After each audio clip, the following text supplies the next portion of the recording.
Attention everyone, the Rawcast Live is now in session. Please get to your seats of assignment and get ready for another Yap Fest from your hosts, Raw Tactics and True Blue 77. Please keep your hands away from the lobotomites and enjoy the show. Ladies and gentlemen, welcome back to another installment of the Rawcast. I'm joined as always by Mr. True Blue. Blue, how you doing today, sir?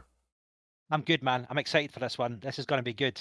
This is really going to be good, honestly. I've did my research, and yeah, we are going to get into some deep comments on some pretty good stuff involving Fallout modding. Trust me, guys, this is one to tune into. Yes, sir, I agree 100% because for over a decade, this man has been setting the standard for high-quality armor and character design, releasing dozens of iconic mods that have been downloaded millions of times, from the gritty realism of his NCR and Legion overhauls to the fan-favorite packs like the Modern Gunslinger and his extensive collaborations with the likes of the Long 15 team. His work has fundamentally shaped the visual landscape of the modern Fallout games for countless players. Ladies and gentlemen, please join us in giving a warm welcome to Dragbody. How you doing today, sir? You know, I'm doing good. I am a little dazed by that intro you just gave me, and you know would humbly tame some of that back a little bit, but I'm doing all right. How are you guys? Great, brother. I'm great.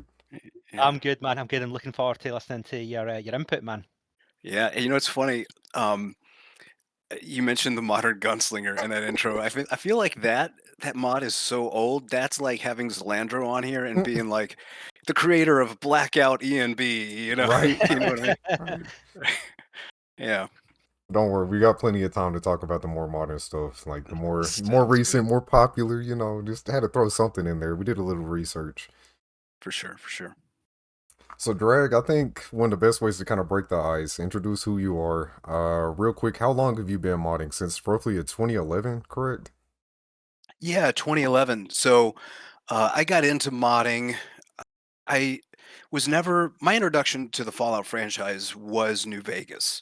And I remember just on a whim, I worked in the mall back when malls were still a thing. Right. And Mhm.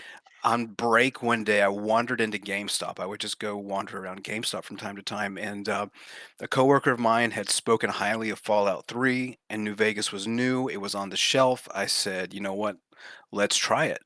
And that was my introduction to Fallout. And I took it home, and from the moment the introductory video started, I was like, oh my god, I'm in love with this game.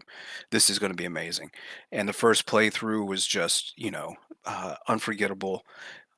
Still, I felt an immediate connection to the characters and the story. And I played, this was on Xbox, Right. all those years ago, just playing an Xbox. And I was such a completionist where I would go around, complete every quest, find Right. every armor, find every weapon. And I remember thinking, is there a way that I could potentially get the Leggett armor and sword before going into this end game scenario so I could run around with these pieces? And I got on YouTube just to look to see, is there something uh, something here that's going to give me like a little hack? And I just ran into videos of mods from PC, and I said, "What is all of this?" And I had been a console gamer my entire life up to that point, and then I saw that and I said, "Up." Scraped some money together, bought a PC that was just strong enough to run Vegas, and started playing. I started getting mods there, and I decided to get into modding. I remember playing a mod one day where I had previously always thought that, modding must be very difficult. You have to have all this extensive knowledge of these hard programs. I'm not one with a computer background other than just using them, not coding, not programming. This must be so difficult. And I was playing a quest mod one day that had a lot of spelling errors in it. And I thought, oh my God, these are just simple spelling errors. Maybe you don't have to be that smart to mod. maybe Yeah. maybe it is Yeah. accessible. And so I started getting into it. I tried it, and that was all the way back in 2011, like you say. You saw the human nature, the human aspect that I think a lot of people tend to forget about. Blue and I talked about this extensively off cam. I was just going to say, it resonates a lot with me what you've just said, because I was like you said about being a completionist. Wow, I mean, that's exactly what I did. I was like from faction to faction. I was like, right, let's do another run through NCR, Mhm. Legion. You know, I did all that, and you know, I kept coming back for more because of the incredible, like, you know, the story and all that. You know, when it comes down to the modern scene itself, drag, see, before Fallout, right? Were you already working like with 3D art or textures or game modding in any capacity, or did you learn the specifics for like New Vegas, like itself? Is that how it worked? Yeah, I had no experience with any of that. I mean, I had, when I was a teenager, and I'm 44 years old, by the way, so teenager, we're talking a long time ago. Oh Um, yeah, brother, high five. we're talking Sims 1. I was downloading Oh things that yes, I could play as the X-Men or something like that, and that is the extent of my modding. So everything that I've learned, I have learned through trial and error, primarily doing mods for New Vegas. awesome. And do you actually remember the first mod you released that made you think, "Oh wow, people are actually really paying attention to me now. This is awesome." Yeah, so the first mod that got people's attention, I think was I mean, you could go back and look at my Nexus history and see the earliest things. It's really some really not stellar quality things, but I was brand new. I was trying. I was learning, um, Yeah, and I did the Legion power armor, and somehow with the Legion power armor, I got the attention of Cabal, who was doing a lot of like the Book of Water, a lot of great texture mods, and right. so he was well established with some really high quality mods that were really important at the time, and he helped me out, and I thought this is great. Maybe people will start paying attention, and then it was Caesar's New Regime that I put together this Legion overhaul, and it That got a was lot of 2012, right? That was 2012. Sorry to interrupt. Right, Caesar's yeah. Regime. That Yeah, that yeah. sounds right. Yeah, so because I played on Xbox for about a year, so yeah, that we could go back and look at the dates, but yeah, and people liked it and were playing it, and I remember the immediate positive response had me trying some additional things, like a couple rushed updates and yeah, so that was really the first one. Which, of course, to say that it was the first mod that got attention is not to say that at this point that mod is still probably my most downloaded mod on the Nexus. So if you have never ventured off the Nexus for mods, you might think that, oh, Dragbody's the CNR guy. But of course, if you venture into Discords and other places, then you know that we've moved on from that mod some time ago. Yeah, Yeah. and can I just point out as well, right? It's incredible this. Excuse me, but Dragbody has a profile obviously on Nexus Mods that has over 1.9 million unique downloads. Right, just get that in your head, guys. 1.9 million unique downloads, and that is Nexus alone. So that's that just Mm. shows you the scale of how long this guy's been doing stuff, and obviously the quality of it is understandable, and it shows you from the figures, which is quite incredible. Yeah, there's a lot of guys out there, even some newer guys that have way more downloads. If you're just looking at the raw numbers like that. But Yeah. that doesn't really tell the story of a lot of my more popular mods that are not on the Nexus, that are on Discord or that had been on Gun at one point or another. And those I host on MediaFire, so I can see those downloads. And yeah, they've amassed a large number of downloads as well, for sure. Yeah, so it's to be fair, you have been very successful in terms of modding, and you've been very popular. Has your like approach to modding changed from your early work, or from your more recent projects? Like I know you touched on it, like you said yourself that some of your stuff was quite I don't know how did you put it? You said like you're always learning. That's how you kind of put it, right? Yeah, exactly. Trial and error sort of thing. Yeah, yeah, Yeah, so my approach to modding has definitely changed. I think looking back, I remember enjoying Fallout so much. There's almost like different phases that you could go and look and kind of draw lines between transitionary periods. There was so many years where I thought the ability to incorporate unique content just made the Fallout universe kind of this meeting point and this sort of melting pot for different fictional universes, because it was possible through Yeah. modding to take any character you liked as long as the assets were available. You know, like if it was a Mass Effect character or a Metal Gear character or a Resident Evil character, and the list could go on, and you could just have them all in your party Yeah. in New Vegas if you wanted to. And so that was really exciting to me for a time. But then as time went on, what I realized was that that approach, it took a few years, but it got old.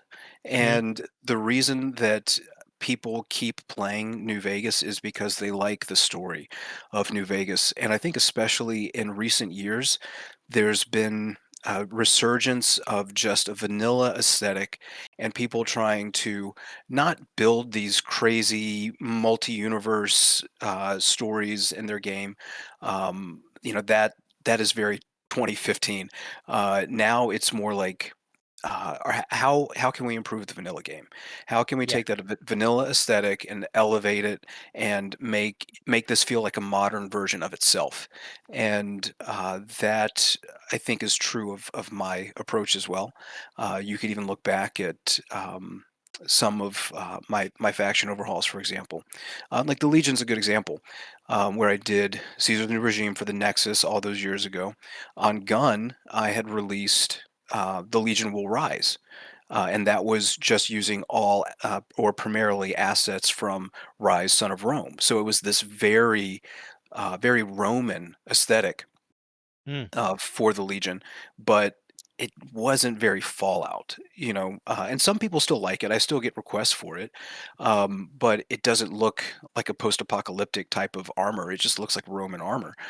So, I made a third major Legion overhaul, which was We Are Legion, which came out a few years ago, and that was an attempt to sort of restore the vanilla aesthetic in high quality, and that is the approach that I think is the enduring approach, and that is probably the approach that I'll stick with as long as I continue modding.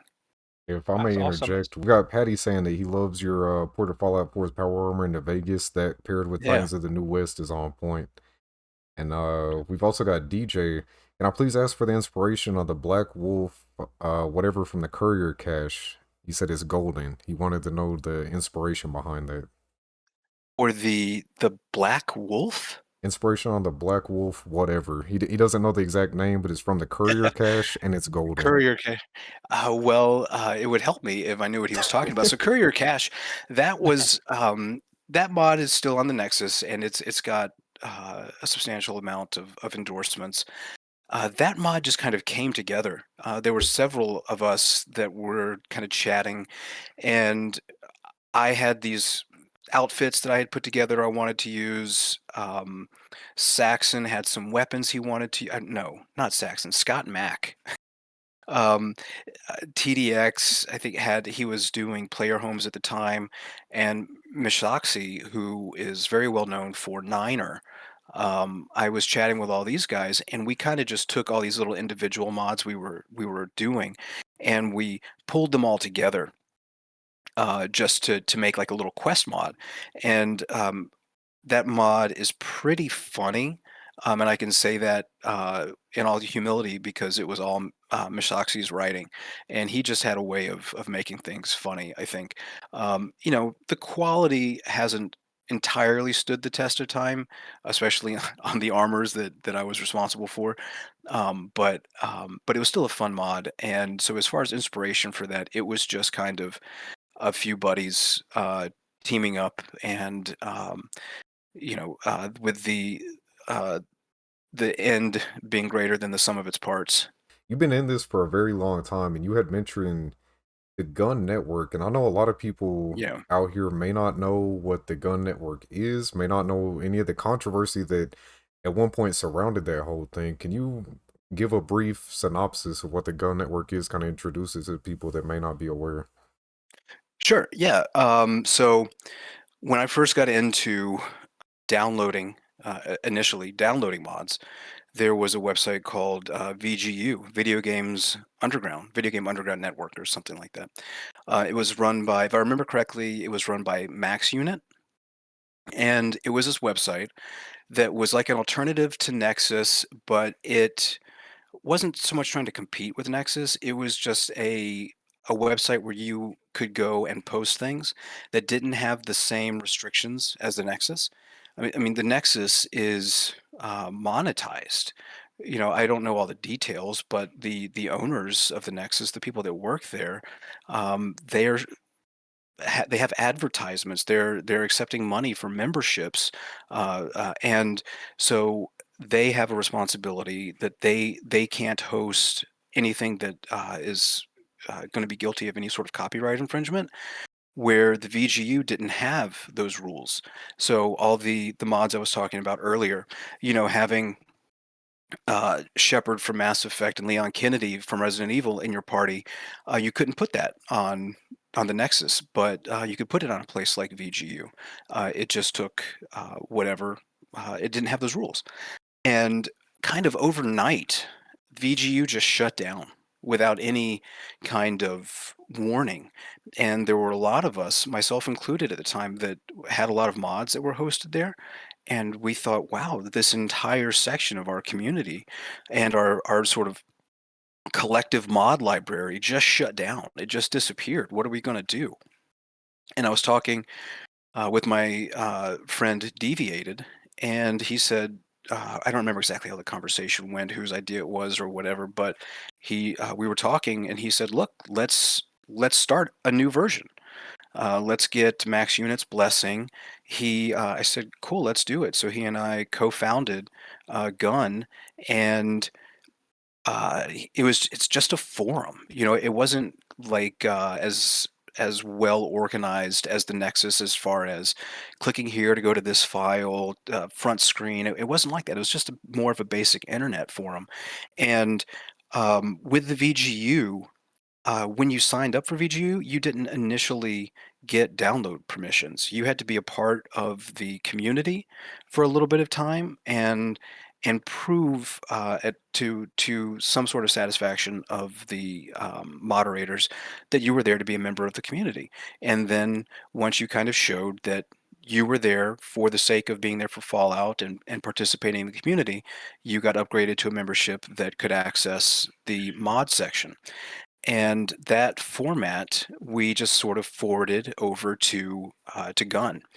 And what ended up happening was, over the years, Gun, if you're speaking about wanting to understand the controversy, what happened was Gun got pretty popular. If you could go and look at just the membership pages and do the math to figure out how many members there were, I want to say there's 6 figures in terms of members.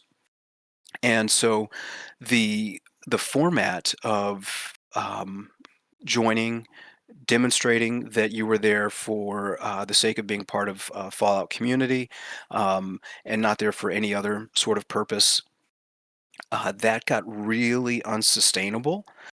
Because there were so many people joining and there was such a small staff, and it wasn't monetized. No one was being like, none of all the members, the staff members, were volunteers, and it just became very difficult to keep up with who had been there for a week or two and who was a part of the community. And so those membership approvals didn't happen with a speed that really satisfied everybody.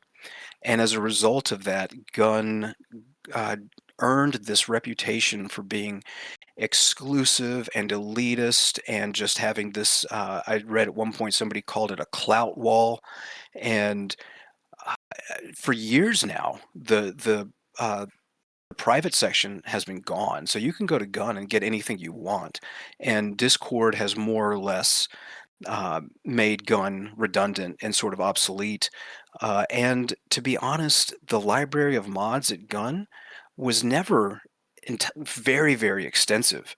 It just was probably a handful of mods. It wasn't like there was some golden treasure trove of mods that everyone was hoarding to this elite group. But nevertheless, the reputation was what it was. I should also mention that even though I was a co-founder, like I said, the staff, the responsibilities of being staff on Gun were a lot, and I had to step away from that pretty early, just so that I could focus on my job in real life and just general modding. If I was going to get home, have some time on the computer, I had to pick: am I going to go look through Gun posts, or am I going to mod? And I picked that I was going to mod, so I stepped back from an admin role, even though I was initially part of the founding. So yeah, that's, I think, where the controversy bubbled up from. It endures to this day because for whatever reason, people have that memory of of being clout walled out for a week or two, and yeah, that's a summary of the history of Gun. How did you like personally define, creative freedom on Gun, and where did you draw that line?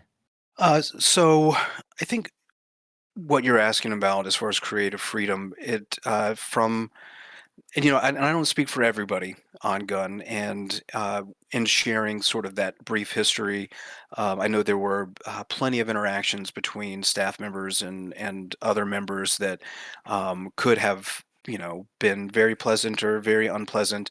I can't speak to for everyone's experience, but it was really just created as a place to house those things where copyright infringement wasn't a concern, Yeah. because we know, for those of us who've been in the modding community for a while, copyright's a thing that Nexus has to pay attention to.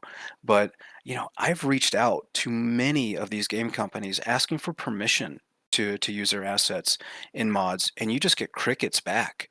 It's very, very difficult to get the attention of these people, unless you're doing something real, real bad. And I remember hearing that Arma 3 was sending cease and desist letters to folks who were making Gmod Oh, mods really? using their assets. Yeah, this is a while ago, but that's the only. And I did get a response back from someone from Borderlands at one point. I had emailed them a couple times, and finally somebody wrote me back and said, "Look, like, I can't give you an official permission to use this stuff. What happened is, in the files of Borderlands 1, there's actually some old demo content that exists from a time before they switched over to a cell shading aesthetic. So there's actually some files that never ended up in any game, but they're just there in the Borderlands 1 files that Mm. some of that was in a defunct mod that I worked on for a while called Willhaven. And so I was trying to get the Borderlands guys permissions to use this stuff, and they finally just said, we can't give you the official green light, but what we will say is that we appreciate fan efforts, and as long as what you're doing is not running counter to our business interests, you're not going to get any legal trouble from us. And Yeah. so my impression is that that is the way that most, if not all, game companies feel. And so Gun really just existed as a place where those people who were using, who were creating in that space of sort of copyright, not having the copyrights, the things that couldn't go on Nexus had a home on Gun, essentially. Do you think Gun's like moderation style helped or hindered the long-term health of the community? And I mean that in a best possible way. I mean, what's your honest views on it? What do you think? Whether it helped or hurt, well, I can say that I have multiple friends that I know from my Gun days. I think that anybody who had probably a good attitude going in was eventually approved. It wasn't like there was anybody that was perma excluded. And anybody that sort of runs into that approval wall, um, and takes issue with it and is resentful and is posting all Yeah. kinds of negative comments about it, I feel like, and it I'll say this, it's very possible that people slip through the cracks. Like I said, there was a very small number of people moderating it. It was all done manually, and thousands of people joined. And so, in that sense, it could have been a victim of its own success, that people were probably withheld from approval for longer than they needed to be. It wasn't intentional. It wasn't elitist or exclusionary. And I say this as somebody who was close to it, but just on the peripheral. And but those people who were, wanting to be really negative about it, they probably would have been really negative about something else. And I know that there's still a lot of friends that I have from that time. So um, I think the gun community brought a lot of people together who are still friends. And for whatever resentment there is, like, you know, there's always going to be a group of people that are going to complain about something. To what degree it's justified, who knows? But um, if I could go back and do things different, um, I don't know. I know what the goals were. I don't know what functionally. Probably um, easing back the requirements for approval, but I don't know how to do that with it being manually moderated like it was. So it's hard to say.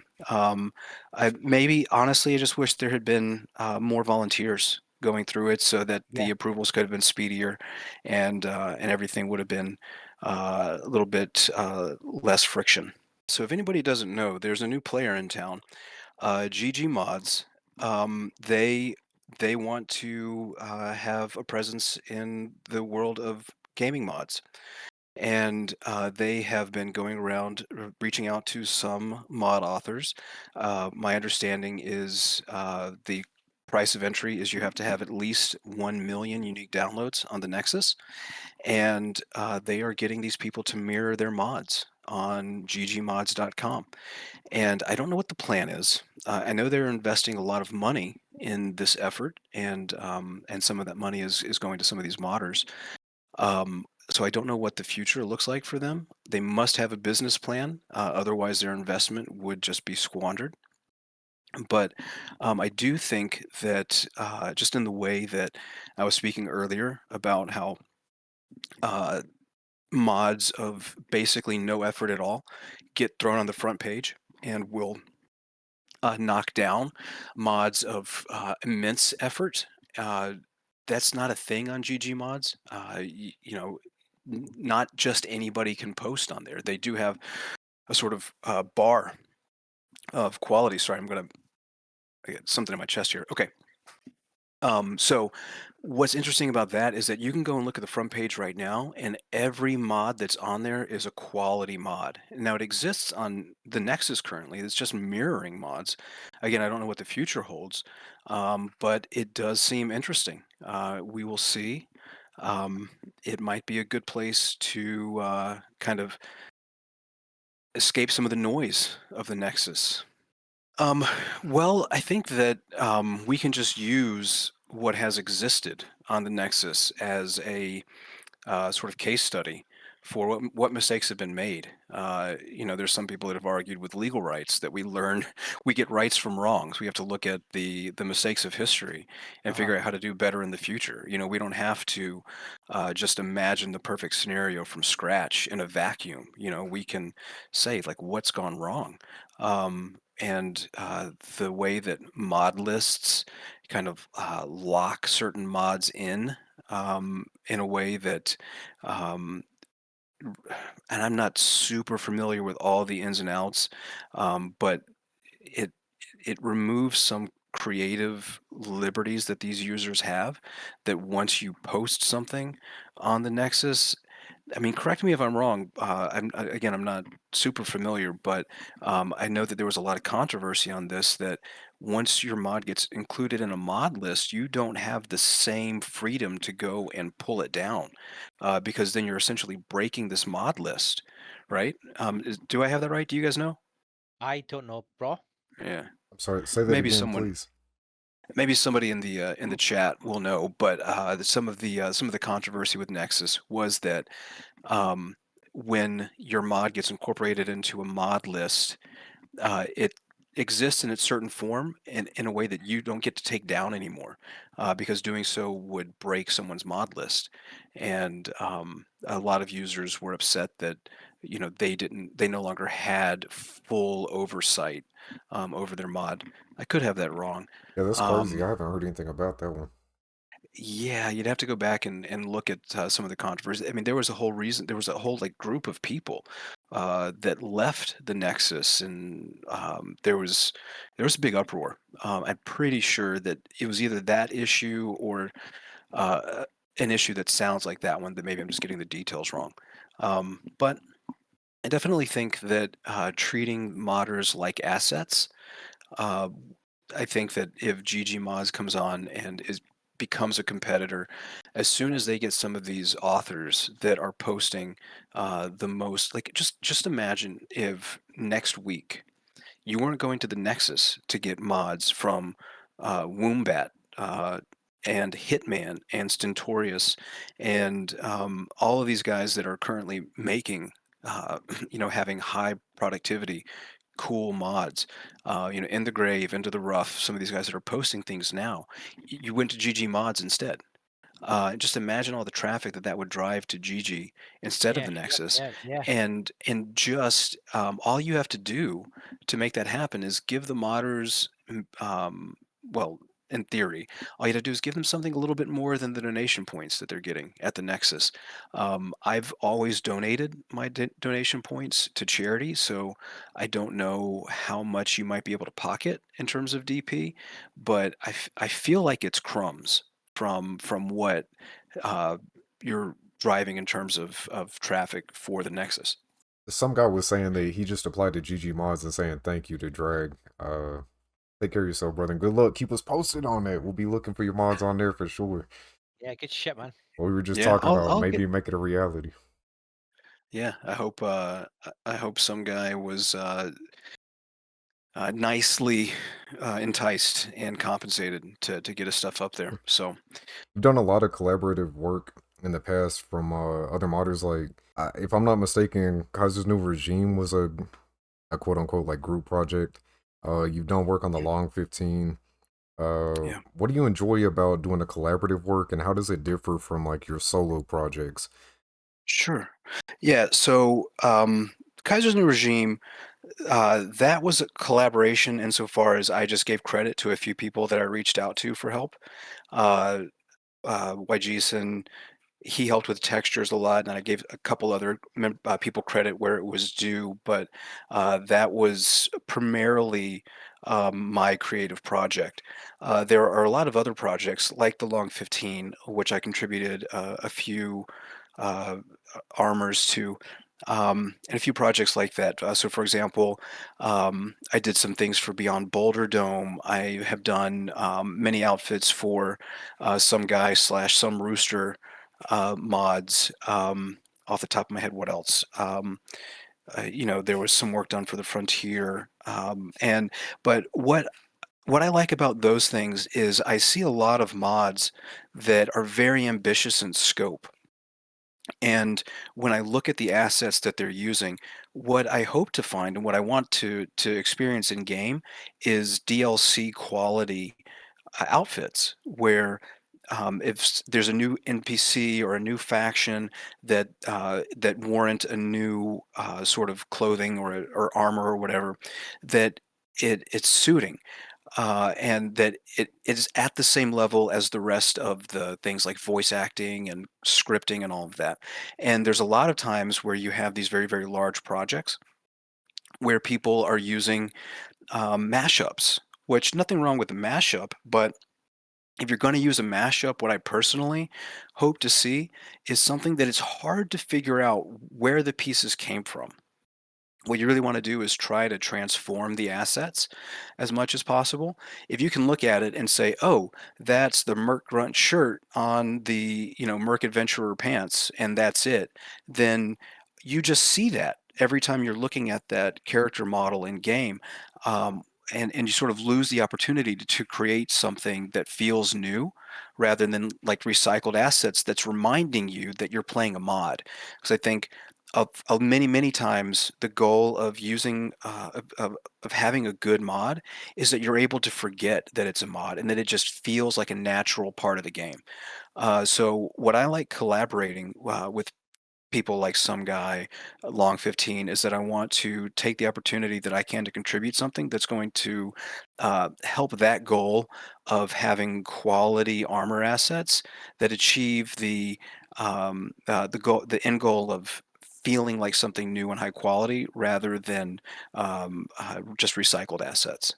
I think that for me personally, as you know, I have a few things that I do that I've done a lot over the years that I think I have gotten the hang of reasonably well, and there's a lot of things I don't know very well at all. And so I my skills, insofar as I have any, are very specialized within with a few things that I do well, and this makes it possible for me to team up with other people, or if I have a more ambitious idea for a mod, I've got to reach out and ask for help from others. So I do think that rather than somebody saying I'm going to try to do this mod and then try to do all of it and learn every aspect of modding, the ability for people to specialize is it makes it possible for greater quality in any one individual mod, but that the obstacle of having to then team up and collaborate in ways where um, you know, if you've got two people that are collaborating, whose idea are they going to bring to life first if they both have different mods that they want to do? I remember this with the Frontier. I had a mod that I was working on. Andrew from the Frontier was reaching out to me and he's like, "Hey, if you'll help me with this project, then we'll help you with yours." And I'm thinking, yeah, right. You just want our talent, and it creates these sorts of weird dynamics. But I do wish people, if you could just create like mod teams, that'd be really cool. And to some degree that does exist. There are a lot of modders out there that have formed friendships and relationships that seem to back each other up. Yeah, there's the Old World add-on project, which uh, there are a few. I don't know how many people are in that for Fallout 4. I don't remember if I said this last time, but we've been able, Bale and I, in our New Vegas Indiction project, we've got access to the models they've created for that project. We're going to be able to bring to New Vegas. There's only a couple of them that have been posted as mods on Fallout 4, like the radiation suit, the Enclave officer suit, and the recon armor.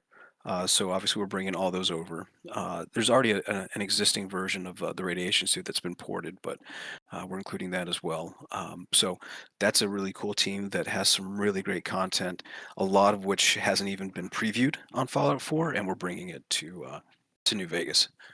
Just say as well, you mentioned Long 15. Shout out to Whiteout, who's in Yeah. Toxic Whiteout, who Yes, is sir. actually Thanks in for the joining chat, us. and Oh, his team. So yeah, I mean, like yeah. we've had them on, we've interviewed them, and just like a quick shout out. If we could just take a moment to acknowledge a couple comments real quick. First of all, we got some guy and Nobark in the building, a couple other content creators. I'm sure everyone in here is familiar with Yeah. some guy. Thanks for stopping by, brother. If not, they need to be. Right, right. You recently did a Fallout fan day experience, Yeah. and with Raw, and you met some modders. Yeah, I know Toxic was involved. We had a like you had a good chat and stuff like that. Just give Yeah. us your rundown of what it was like. I mean, just give us a rundown of what actually the Fallout fan day is for people that Yeah. aren't familiar with it. Go for it. The Fallout Fan Day, I think most people will know, but my understanding of it is that it's not an official Bethesda, it's not an official Amazon. Like there's no big company backing this. This is just like a DIY fan effort where some people that live in Good Springs figured out, holy shit, our little town is featured in this game, and everybody knows our little town, and we could host a fan get together. And over the years, I think this was the 6th year, it's just grown and grown and grown every year. And this past year, there were thousands of people there. And uh, different than even the year before, they banned camping in Good Springs, so you couldn't park too close. You had to take a shuttle in, and they recommended that everybody stay at the Buffalo Bills, which in game is the Steve Bison Yeah. Hotel. So you had to take a shuttle basically from Prim to Good Springs, and so this fan day is just this fan get together in Good Springs. Now this is a town of something like 400 people. So if you're wondering how 7,000 fans can get together in a town where 400 people live. It's not easily, not very No. well. It's crowded. There's not a lot to do. And the things that are happening, it's totally crowded. So that fan experience, even in, I recently got an email from the event company that put it on, Buttered Popcorn or whatever, and they said, "Oh, we're taking your feedback from this past year and we're making this next year better. No more Line Con." They called it Line Aye. Con. Yeah. Yeah. And the reason, and I said, "Oh, yeah, I guess people are calling it Line Con." My personal experience with the freaking lines of this thing, I got into town as early as I could. I took an 8 o'clock flight from Atlanta, which means that I was at the airport at 6 a.m. And then I flew into Las Vegas, went to the grocery store to get some food because I'm going to be, it's several miles outside of Las Vegas where there's not much around, where we're staying in this little hotel. And I went straight to the hotel. I got to Buffalo Bills at noon, and I wanted to be in Good Springs for the modding convention that started at 2:30. And I was so late getting to Good Springs that it was already over. The modding convention was done. It had wrapped, and I missed the whole thing because when arriving at the hotel at noon, I had to wait for over an hour just to get my like entry badge, just to verify my ID and get my ticket in to Good Springs. Over an hour, and then to get on a shuttle from Prim to Good Springs was also well over an hour, and it was just really disappointing. They just didn't have the shuttle support that they needed to run this event this way. And then once I got to Good Springs, I walked around the merch tables, and it was kind of, some IRL Etsy shops, and that was cool to look at. But then just to stand in line to get into the general store that you see in Good Springs, I was in line over an hour, and I wasn't even making good progress towards the building yet. I gave up, got out of line. Um, there was no internet in this area because it was so remote, so I couldn't even like get in Discord and chat and say, "Hey man, where are you?" None of that. Finally got into a line to take a shuttle back to Prim, and I was in line for an hour and a half to get on a shuttle back to Buffalo Bills. And by the time I got to the shuttle, the line had doubled in size, which means these people were waiting for probably 3 hours to catch a shuttle back to the hotel. And this was the first day. This was on Friday. I have to imagine it was worse on Saturday and Sunday. And I just thought, man, this is awful. And I left early. I was lucky enough that I was flying there. My girlfriend's a flight attendant, so I was able to fly for free, thankfully. And I just changed my flight from Sunday to Saturday and I left. And so there's some ways that you could definitely do this event better. But back in 2023, I was in Las Vegas. I had gone back to school, graduated, and was doing a little road trip to celebrate my graduation. And I stopped in a bunch of New Vegas locations while just in Las Vegas traveling with me and my brother. And I went to places like Red Rock Canyon, the Hoover Dam, and as we were driving to Los Angeles, I stopped in at Good Springs. Was there at like 9 a.m. On my Patreon, the picture of me standing in front of the Prospector Saloon is from this trip. There was just nobody around. It felt very desolate, almost apocalyptic, and that was so many times cooler than going to this event that was just super duper crowded. when you were talking about it, I thought about seeing my favorite band at a festival, right? But there was no queuing. Like, you know what it's like when you want to see your favorite band at a festival. There's an opportunity to like push through crowds and get to the front, without Mhm.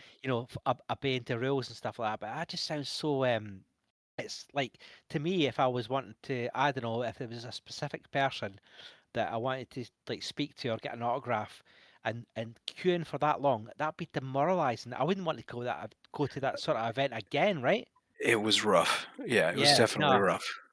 that kind of puts me off going to like that specific event. And I just hope, again, in a positive light, I just hope they kind of um screw the nut and find like a perfect solution because it's obviously Yeah. in demand, right? It's like there's a lot of people going there, and but the place is like, it's a weird one, isn't it? It's a strange one because it's not. It's quite. I was going to say niche, but it's not very niche because there's a lot of Fallout fans that want to go there. There's a lot of people that appreciate Yeah. it, but at the same time, you know, you want it to be more organized and proper, right? Right, Drag. You should. Yeah, you definitely need that. I think that as I was mentioning all of these other locations in the area, um, like if you want to go get the a new Vegas experience while visiting the real Las Vegas, you have to step out of Good Springs.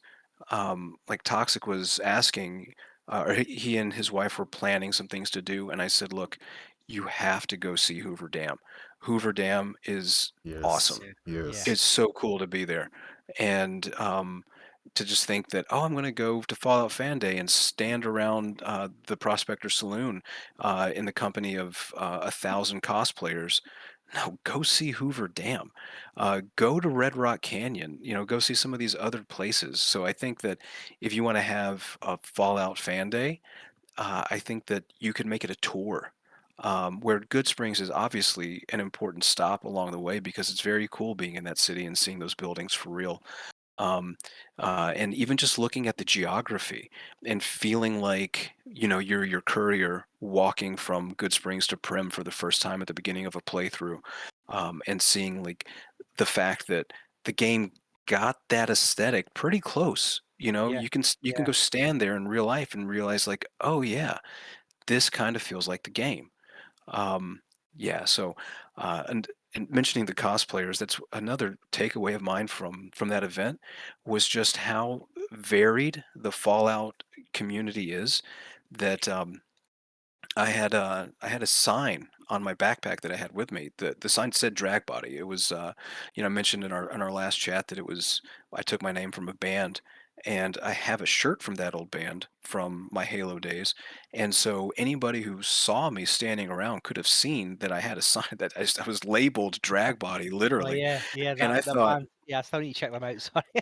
no, Yeah. don't again, don't. Okay. Um, and I'm thinking if I'm seeing thousands of people and the thousands of people are seeing me, am I going to see like maybe one person that's going to be like, "Oh, cool, I've used your stuff. It's cool to meet you."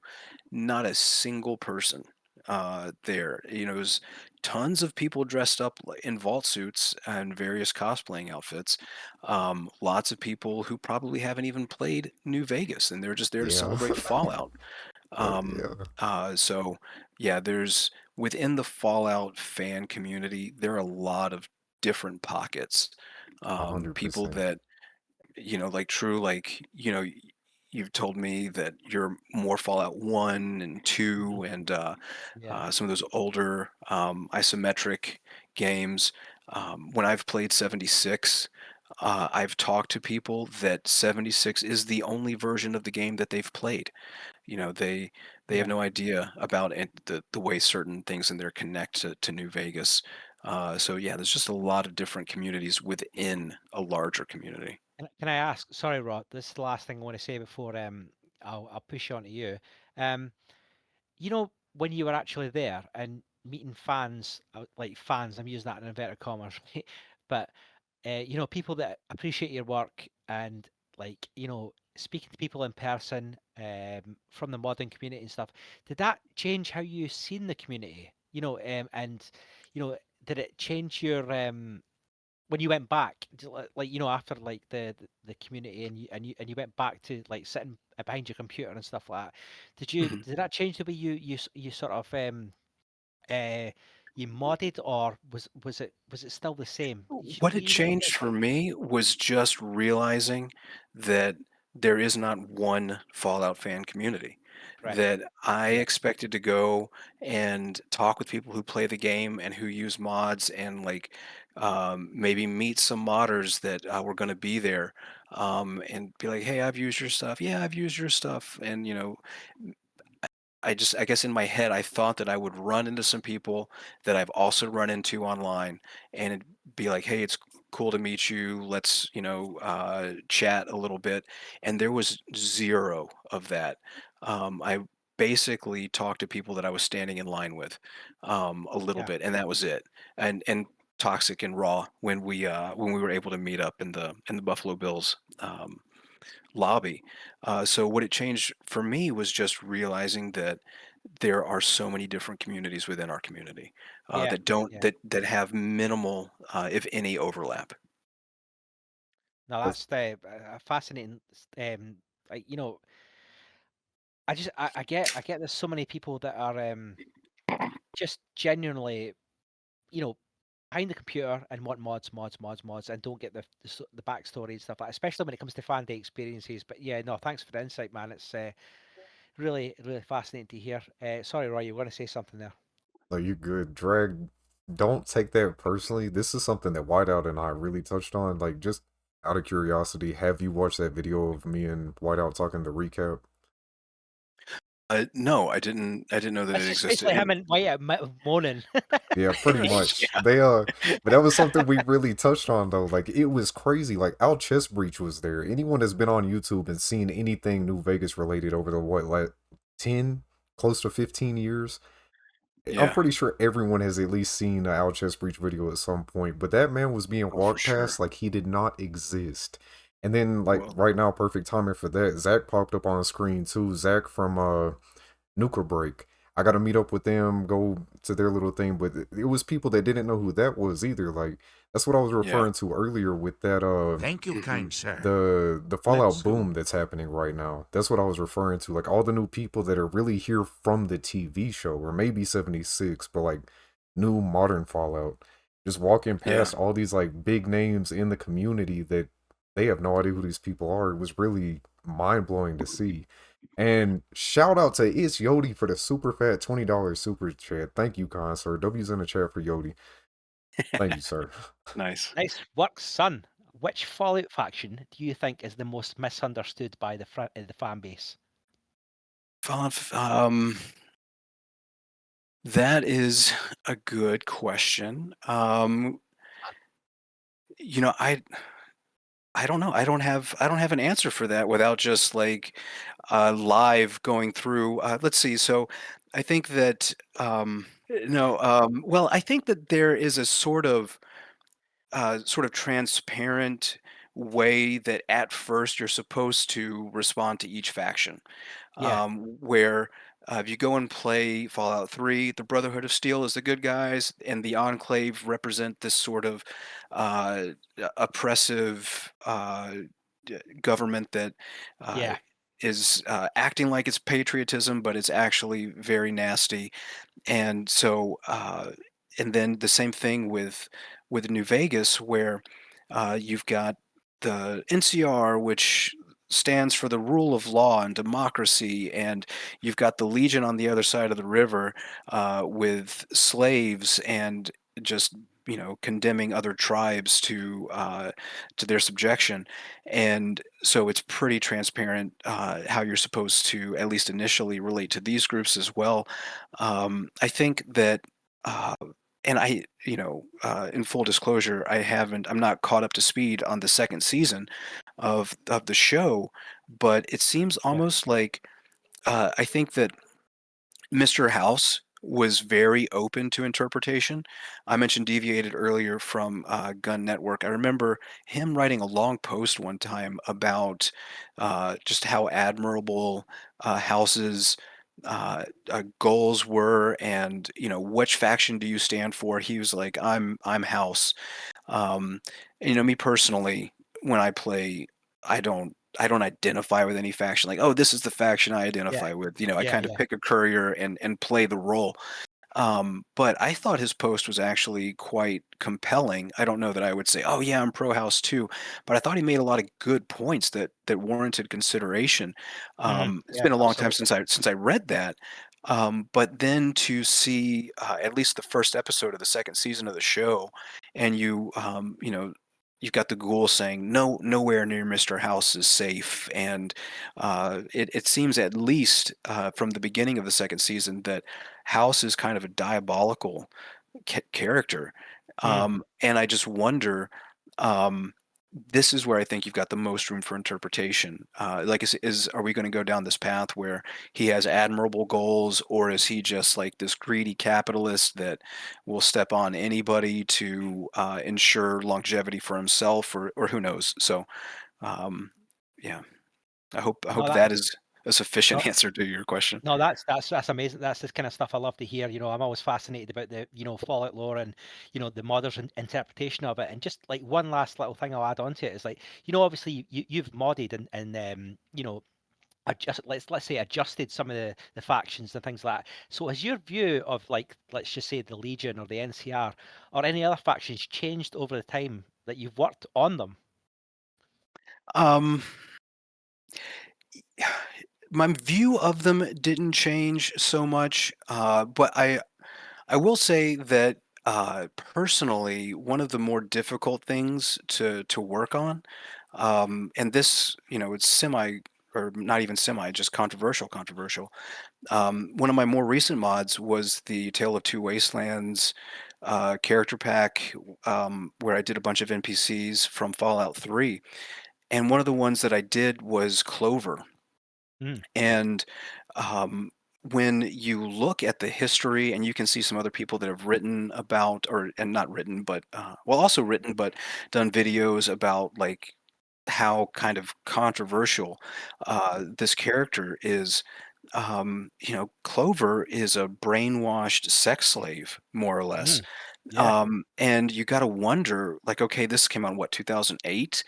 Would this character even be written into a game in the political climate of Oh yeah, 2026? absolutely, man. Yeah, and so just going in and uh, changing the way that her character looks, I made sure that I provided an alternative file that removed the bomb collar from her neck. Like, had the original bomb collar because this is the way the game was created, but you know, I don't enjoy seeing any individual subjected to the sort of life that this character was, with a bomb collar strapped around their neck. Mm, You know, yeah, yeah. and you can look and say, in a post-apocalyptic world, this sort of thing would be happening. Okay, sure, but then to go and um, interact with it at that close of a level where I'm determining how the character looks while this is happening, that is personally challenging. To wonder, like, do I stick to the lore here, or do I do something different? Do I sort of like low key redeem this character, or insert some political correctness to it? And somebody commented on this version of Clover at one point, talking about how if you change her outfit, that she has a neck seam, because the neck doesn't fully connect to the body. And I will say that that was more or less intentional, because I had and I like I could picture, what if somebody wanted to use a mod that is highly sexualized, and wanted to then take this character that I've modded the appearance of, and combine it with something that allowed sort of sexual activity to take place with this character. And it's like, you know, I'm not okay with that. Like, that doesn't sit well with me.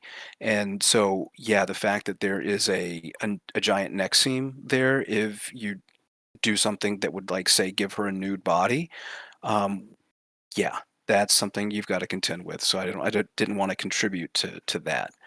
You have experience with the original Fallout games? Oh, Like I told you, I started with New Vegas. Hmm. At one point, I said, let's try Fallout 3. And I played Fallout 3 on Xbox. It was fun.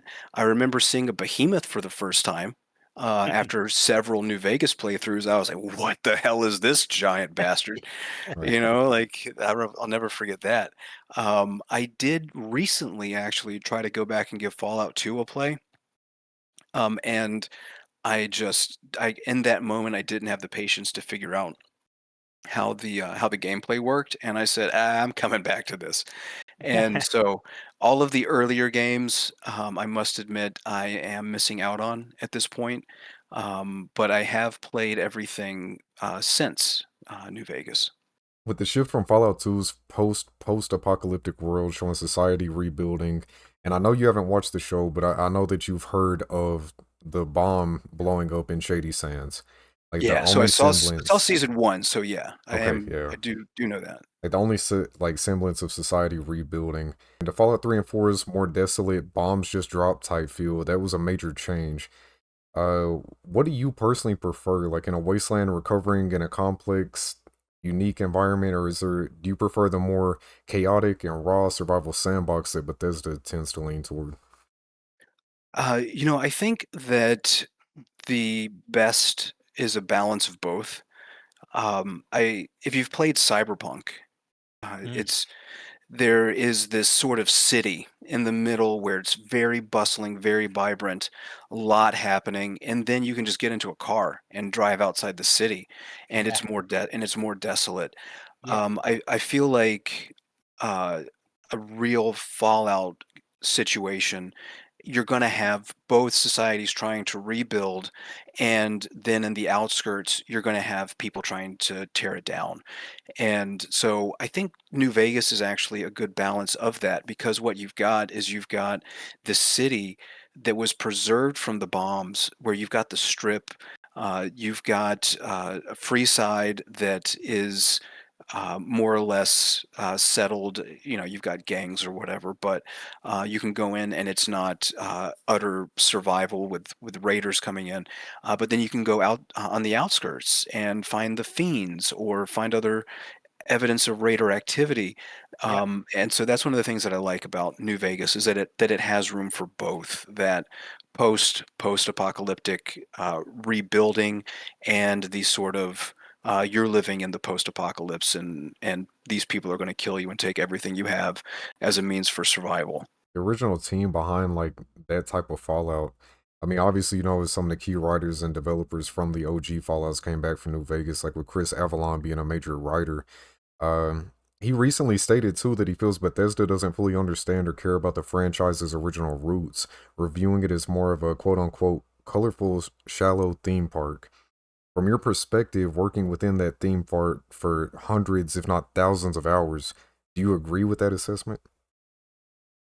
So, in order to know if that assessment is correct, I would have to both uh, understand the original roots from in a way that Chris Avalon would sign off on, Right. and Bethesda's approach. But insofar as I can interpret them from where I'm sitting, I can see what he's talking about. Uh, Like if you go and play 76, just go to Nuka World and go listen to Cappy talking. There's Right. so much um, sort of just oddity, just little like Fallout is very much about the juxtaposition between this retro futuristic, sort of goofy world where you got these robots. Hi, how can I help make your day better, sir? And then there's just a death claw coming up from behind it and yeah. swiping it off the map. Can I just And interject here? Sorry yeah. to cut in, but it kind of I was about to ask this question, but it sounds like you're going to answer it, but I'm going to put my little spin on it. So what I've seen from your work, a lot of it leans into like the grit and the harshness and realism of the Fallout universe. And I think you're about to just answer it, but I just want to clarify. But like, what do you think the Fallout should be like aesthetically? The world and stuff. How, a lot of people like the dark side of it, but you were kind of leaning onto like the goofy robot side. What do you think of that, Drag? Oh, I like both of it. I think in the Cool. same way we were just talking about having a balance between the post-apocalyptic rebuild and the outside the walls raw Yeah, chaos. I think that the aesthetic of the care of the people living in this world should reflect both. That you're yeah, going to have the sort of polished, say, chairman inside the tops, and then you're going to have the raiders on the outskirts, and these should look very different from each other. And I think that that is a lot of what I try to capture when I'm making mods. That if it's a raider, that they look properly psycho yeah, and scary, and if it's someone who's more clean and refined, that they look more clean and refined. yeah. So yeah, I think there's definitely room for both, and not just that there's room, but that each has a place and belongs. And so then the trick is the balance. It's yeah, you've hit the nail on the head, and it's like um, it's the Fallout. It's like the kind of Fallout charm, like the music, the sort of stuff that's played, the intro music, the Hmm. what is it called? Don't I'm Like the struggling to the remember ink the song. spots, or Thanks, exactly. That's what I was I trying to don't say. want to set the That's world. it. Yeah, that. Yeah, you've Yeah. just read my mind. You've got it. You got it. That's what I was trying Hmm. to say. But it's that charm, isn't it? And then all of a sudden, it turns very dark, and you're just like, wow, it's something that I hadn't seen before in a game. You chatted about Cyberpunk. There was a game I played back in the day. It was called Shadowrun. I don't know if you're familiar with that, I'm but not. No. it was on the SNES. But it was like, it was kind of cyberpunk, but it involved a lot of involved in like the fantasy side of it. So I had orcs, mages, and magic in there as well, and it was a real it was a whole different thing that I hadn't seen before for an RPG, and the Fallout thing. That I'm talking about as well. That kind of had the same impact on me, if that makes Mhm. sense. You know, it was Yeah. one of those. But yeah, I mean, I agree with you. It's got that. It needs to have the balance, right? You need to have the grit, but you also have the humor as well, and it has to be done well. Um, and what do you think? Do you think the TV show's done it justice in terms of that? In terms of that, I think that whenever you take a franchise that's as well loved as the Fallout franchise, and then you're going to put it on screen, everyone's invested in, are they going to do it right? Are they going to do it the way that I invested it? This happens with books, happens with video games, and I guess for me personally, I'm not invested in, am I going to like the show? Insofar as I have to answer the question, is it going to make me like the game less? Like, I can kind of hold each separately in my mind, even though Hmm. I know that, canonically they're connected in certain ways. But whether or not the show is good, I'm still gonna love New Vegas, and I'm still gonna hold New Vegas, Yeah, in the same regard. But to answer the question, at least speaking, for the first season, I think it's fun. I think there's things that I would have done differently. There's things that I think were done well. There's things that I think are funny, and it's entertaining. And I think that um, if we can kind of strip away that investment of, are they going to do it justice and do it the way that they should, and sort of just pull those expectations back for a second and say, like, just imagine this was a different universe than the Fallout universe, and it was just a fun show. Would you still like it? And I think it's fun in that way, for sure. yeah, yeah, absolutely. Raw.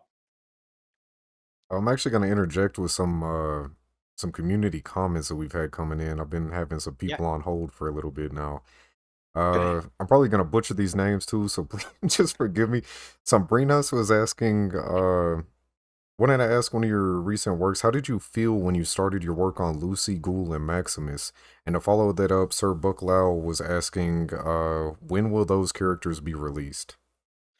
Yeah. So, how did I feel when I started? I was very excited because whether or not you like, whatever your feelings are on the connection between the lore of the game and the show, like the assets look good. The ghoul is an interesting character. He's funny. Lucy's also, I think, funny. Maximus is, he I'm less connected to his character. I feel like I haven't seen the second season yet. I want to see how he develops because I feel like he was so just kind of there in the first Yeah, season, sure. but was sort of brave insofar as he had to be. Um, so I hope that I want to see some more character development from him. Um, but you know, Lucy has a very strong point of view. The Ghoul has a strong point of view, and so I was excited to bring all three of them into the game because I could imagine a lot of players would enjoy having them in their game in whatever capacity. So, as far as when they'll be available, it's just a little bit of polishing that I want to do to get those ready, and it's not too terribly much work that needs to be done, so it shouldn't be long. And I was thinking about Fallout 4 and the way that I took a week off of work when Fallout 4 came out. The I same. I I used I used a whole week of vacation time, and I was like, I'm gonna go and I'm gonna lock myself in a cave and I'm gonna play the shit out of this. And within a few days, I realized I'm not having that much fun. I want to go back and mod New Vegas, and I did, and it was like a breath of fresh air. And I was just wondering, like, why is it that the Fallout 4 story didn't connect with me in the same way? And I wonder if part of it has to do with the fact that it was so tied to this idea of the Institute and synths. And I mean, first of all, the twist that spoiler alert for anybody who hasn't played Fallout 4, the twist that your little baby that you're going out and search for is now older than you and is the leader of the Institute. I have to say, I saw that twist coming a mile away, so that wasn't that interesting to me. But then also, this I think relating to synths has this problem. I was on a road trip with my girlfriend a little over a year ago, and we were talking about AI. And I mentioned that there's this concern amongst AI ethicists that because we don't know enough about consciousness and what is the neural correlate of consciousness, and in the effort to make a super intelligence that is actually conscious, we could, without knowing it, create a conscious computer that would then have the ability to suffer. And because we might not recognize when it exists, we could also cause it to suffer immensely. And so just our sort of incompetent bumbling in the attempt to create conscious superintelligence could increase the amount of suffering in the universe significantly. And we might not recognize that we were doing that. And so I just shared that this is a concern that some AI ethicists have, and she's just like, "That's the stupidest shit I've ever heard in my life." Like, I'm like, You don't think that computers have the ability to become conscious, and if they're conscious, they could suffer?" And like, it wasn't emotionally connecting with her, the idea of computers suffering. Um, and I have to say, like, I, at an intellectual level, can see how computers should, in theory, be able to become conscious. And I don't think that consciousness is platform dependent, that it needs a meat computer of a brain to exist. Like, it should be able to exist in other platforms as well. But there is a sort of lack of emotional connection to that. And so then so much of the Fallout 4 plot having to requiring you to have an emotional connection to the synths that you want to help in their plight for freedom. Like, there's an emotional connection that I think could be missed for a lot of players, and I wonder if that had some on top of the settlement building requirement, if maybe that had something to do with the fact that the story of Fallout 4 didn't connect with me in the same way that New Vegas did. We also had local artist Patty Dunn Did It asking if you ever thought of potentially bringing some Fallout 1 and 2 assets, well, items, over to 3 in New Vegas. Ooh, good question. I like that.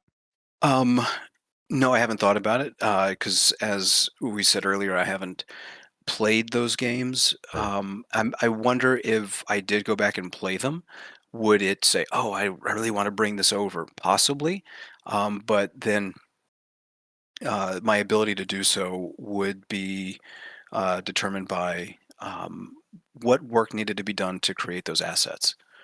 What are some of your biggest technical challenges that you face when creating your mods? And how has the modding process changed from when you started 10 to 15 years ago to today? So technical challenges for me is just a few things of, always learning. Like I said, most of what I've learned has been through trial and error. There isn't like a school you go to for the New Vegas modding curriculum. Different people have different opinions about the way things should be done and what's best. Uh, and I've learned things recently that have sort of changed the way that I've done certain processes for years. What I think is most interesting about the way modding has changed, I you can definitely see like a different generation of modders that are in this game now. Right. Um, and it's people that grew up with the game and then got into modding. So, for example, I'll mention my friend Bale. He's a person who is like half my age. Okay, and so I got into modding when I already had a full-time job, and it wasn't possible for me to say, "Oh, I'm going to go to school for computers and learn how to get into game development because I have a passion about this." It's something I'm doing in my spare time, and there's a lot of people that have grown up with this game and have grown up with access to modding tools, and they're getting into just more people doing things like ZBrush and Substance Painter, and learning how to use programs that are creating things more from the ground up, rather than where a lot of initial original modders were doing mashups and just sort of editing the existing assets. So you've got a lot of people that just have a much more technical skill that they can bring to modding because they've grown up with new programs that weren't even accessible 10, 15 years ago. And so that has opened up this like new this whole new realm of possibility with the mods that exist. Just the quality of mods is amazing for a game that is as old as it is. I'm going to ask you, Drag, do you feel like the modern culture is entering a new era? What do you think? It seems that way. Um, there was I started to make a point last time we chatted, and I feel like I got trailed off, and I don't know that I said this the way that I intended to. But there's a lot of people that are coming up in as mod creators, where when Fallout 3 and New Vegas kind of hit. Um, uh, Access to certain programs was more limited, and when I say programs, I mean like 3D editing, just in image editing. I remember GIMP was like what everybody used, Yeah, GIMP or Photoshop if you had it, and now people have Substance Painter, which is just so much more versatile and elevated in terms of what it can do and the quality of results it produces. Yeah, so you got Substance Painter, and you just got all these folks that are growing up, and they are entering the modding world having always had familiarity and access to these programs, where what we had when we were modders starting out was more rudimentary forms of these programs, and we had to like learn them on the fly. And so just the quality of mods that can be produced, modding practices have improved, the understanding of the game, and what constitutes good modding practices, that's improved. So it's definitely entered a new era in those terms. But also I feel like more so than before, a lot of modders are people who want to enter the gaming industry professionally.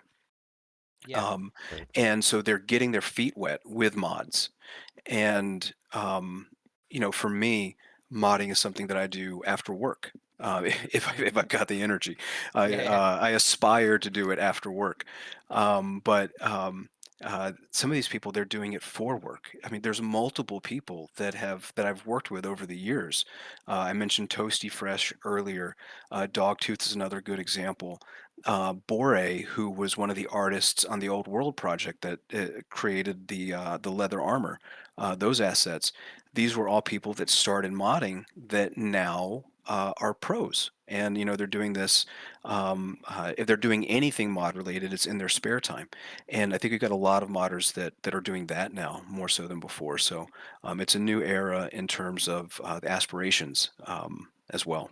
So obviously you've done a lot of work with the creation engine, and Bethesda's been modifying that same engine for well over a decade at this point. And many fans and even modders that I know have pointed to the limitations and bugs as a core problem. Um, from your stance, do you feel that this holds the franchise back?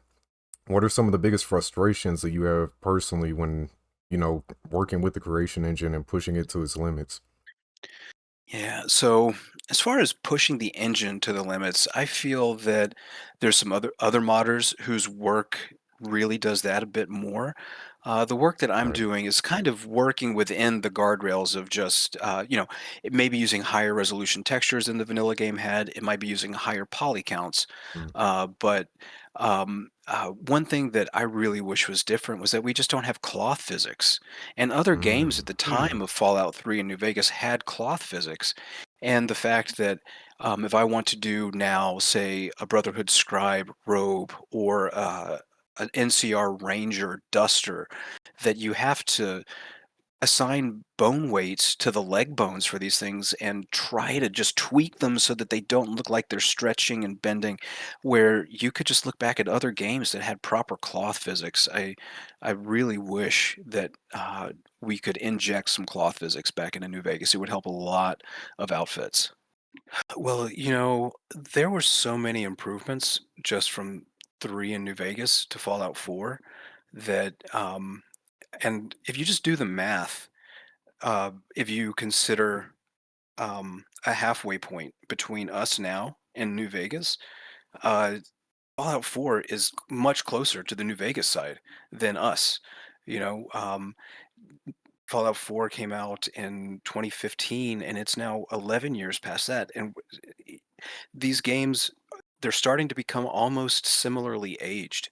So if you just think about the improvement from Fallout 4 over New Vegas, and then think it's been more than twice the amount of time that elapsed between those two games, and think, okay, with the improvement, if we just keep it at scale, it would be more than twice improved over that previous improvement. So if that happens, which seems reasonable to expect, given the budgets that these people now have, the fandoms that they know are supporting their games. I I don't have reason to be wildly skeptical. I say let's give it a shot. Let's go. I think I can trust them enough to use that character creation engine. Surprisingly enough, I actually completely agree with you, and I see you guys in chat too. It's definitely gonna be better than if they tried to use Unreal Engine 5. I agree with that one. Let me just point out the characters in Fallout 3 and New Vegas. When you start going through the different races, it's like you're basically taking a Caucasian preset and just making the skin a little darker or slightly different color and accentuating some facial features. The amount of assets that were used and the way that they were manipulated was so archaic. If you've ever used the sliders to just go into Gek and say you're creating a new race, you can't do this in the game because there's limitations to how much you can change it. But if you go in Gek and just say turn all racial features all the way down and then just take one and crank it all the way up, it's like offensive to see what these characters end up looking like. And it's not intentionally offensive, but it just looks crazy. And then just to see how much better in Fallout 4 people of different races look, and how like they look more or less like a video game version of that race. It was just so refreshing to see it not look y- like it previously did. And again, we're talking 11 years of rapidly advancing improvement over that. So I would be optimistic. I'm assuming that you haven't played Starfield, have you? I have not. Yeah, I could tell by the way you were referencing Fallout 4, because for as many problems as I think Starfield has and all of its issues, like, the engine itself has definitely improved again with Starfield, and especially when it comes to the character models. Like, they still have that Yeah. obvious Bethesda, like, clay, almost claymation type look to them. You get what I'm saying? Yeah. They have that Bethesda look, but it's a lot smoother even than Fallout 4, in my opinion. If I drop a picture in here, Yeah, I can throw it up. will you be able to see it? I can make it happen. Okay, this is God, it's so terrible. This is just Gek. If you turn um so the four races in the old Gek is African, Asian, East Indian, and European. So all of the races that you see are some sort of mix of the way that they've got these values programmed in. So if you take Asian and turn it all the way up and turn everything else down as much as you can, this is what it looks like. The reason we're we're making a spectacle of this is how offensive it is in a certain light. But yeah, so okay. Right. Let's So move on, shall we?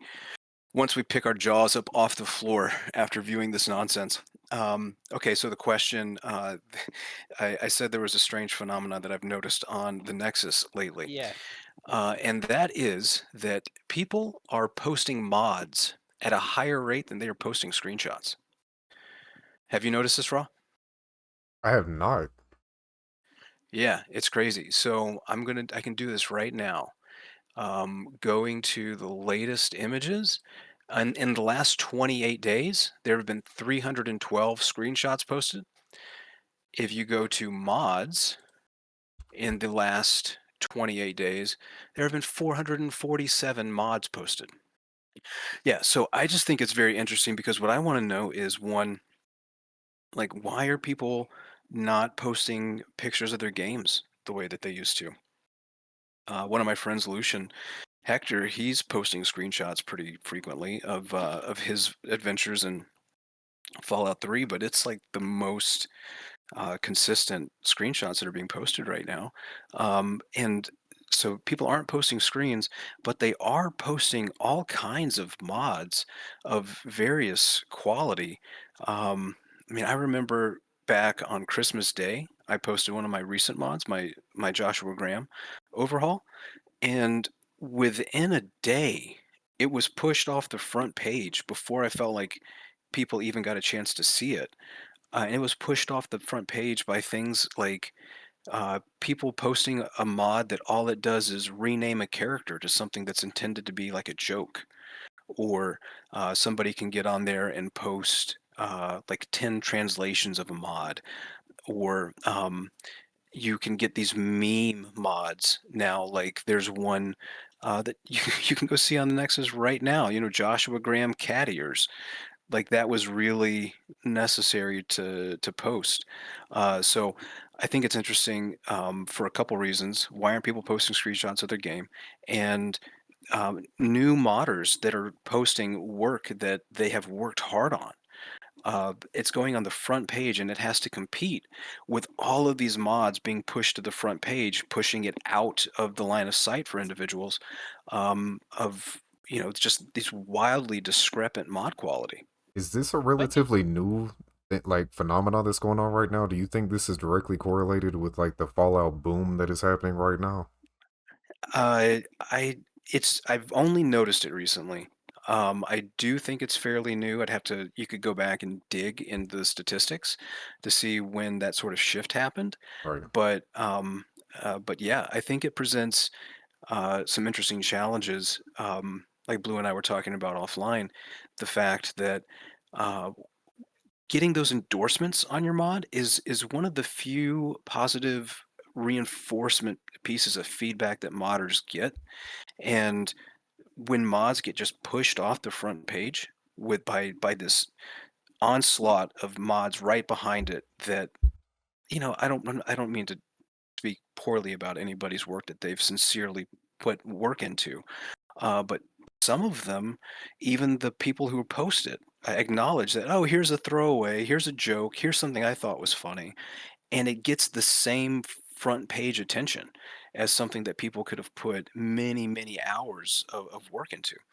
And then, so combine that with the fact that so many people are using mod lists and wabajaks nowadays, so that you can go get these one-click downloads that can download uh, hundreds, if not, uh, 1,000 plus mods in an hour, and then the users are not going back and putting their endorsement on all these individual mods.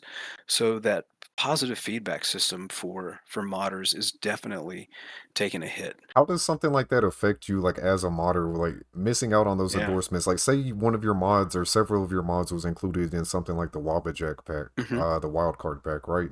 You know, at this point, that has tens, if not hundreds of thousands of downloads. How does that affect you as a modder? Well, at least the downloads get tracked. Um, but so with my Joshua Graham mod, it got pushed off the front page. I spent real money uh, hiring Toasty Fresh, who's a professional 3D artist now. You know, he's got a normal job that he's working doing 3D art, and I hired him to do this on the side. And then I put in the effort to then get the files into the game. I think it looks pretty good. And next thing I know, it's off the front page. It doesn't even have 10 endorsements yet, and no one is noticing it. And to me, that was very disappointing. If you've been a member of my Discord server, you know that I never do the at everyone or at all function. I just don't do that. I don't bug people like that. But I did it to say, hey, look, I posted this mod on the Nexus and it has just slipped into obscurity. Please go endorse it. And within something, I think it was like an hour, people rallied and had done that and got it on the front page, and I was very thankful for that. But yeah, it was kind of a kick in the stomach to think, if I don't at all everybody and kind of ask my supporters to rally, this is just going to go unnoticed, and I don't know what to do about it. So that was challenging, for sure. No, that's sick. Kind of, see when you're talking about physics and Yeah, stuff like that. I instantly thought of Red Dead Redemption 2. You know how they did that as well. You know, I know that game's not like is it a modder stream? It's not really, is it? You can't really mod it at all. I've not seen many mods. Rock, have you seen mods for Red Dead? yeah. Sorry. There are people modding it. I haven't played it personally, and so I haven't tried to mod it. But I do know. I mean, I'm pretty sure there's a Nexus page for it. Ladies and Yeah. gentlemen, we're starting a petition to get Dragbody to play Red Dead Redemption 2. We're gonna have a revolution in the modding scene, and it's starting here. Yeah, You you know, could you do know, that, but I'm going to have to take some time off creating mods in order to do it. So there's going to be a push and pull. Get Lucy and everybody out from the TV show, and then take all the time you need. You know, um, I think that AI, you said it there, I think that is really going to be a huge factor. I think that if you delete AI from the equation, the answer would be very different. yeah. But just recent interviews, it was a Microsoft CEO, I think. He was on a show recently, and he said that with the advent of what they're working on, there's a difference between AI and large language models, which people are familiar with now, with like ChatGPT. This is different than what is being worked on for artificial general intelligence, which is a super intelligent computer, essentially a conscious computer, or a computer that has a first person experience of the world, you know, a computer that knows it's a computer. We got And Terminator, aren't we? What a Skynet, aren't we?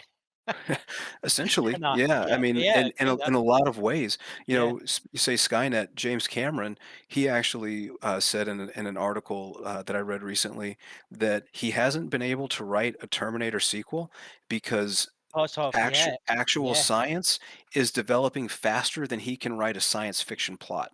Absolutely. Absolutely. I've read that as well, man. That is Yeah. that is frightening, actually, isn't it? It's crazy. Yeah, so what this Microsoft CEO said is that with the advent of artificial general intelligence, the super intelligence that they're working on, that within the next 12 to 18 months, AI will replace white collar work. Mm. And like the impact of that, the implications are so dramatic and wide reaching that you just don't even, it doesn't even register. I mean, think about if there was an AI that could do everything a lawyer does but better. Every lawyer would be unemployed that you know. Yeah. And to think that, like, according to the people that are closest to this work, that's right around the corner. And so, I mean, this is going to impact not just our world, not just the modding world, but the entire world. Absolutely. And so, to think 5 years into the future, the way that AI, like, you've already seen. Just what last weekend there was this Brad Pitt fighting Tom Cruise on a rooftop video that has Yeah. Hollywood freaking the fuck out, and to think that this same technology, just give it a little bit more time to improve, um, you will be able to generate 3D models that take an artist like Toasty Fresh or Dogtooth or Bore that I just mentioned. You'll be able to generate high quality models like that with a few clicks. And the idea that you can code it, like 5 years into the future with AI, like the sky is the limit, assuming that the AI doesn't kill us all. Yeah, I mean, so the one thing that gives me some hope is just knowing that not everyone has an appetite for AI generated content. Hmm. Yeah. Like you can look at this video and say, "Oh, that's Brad Pitt fighting Tom Cruise on a roof." Um, would you want to watch a movie that was a full-length movie that was like that? I'm not going to be the first in line. I'll tell you that.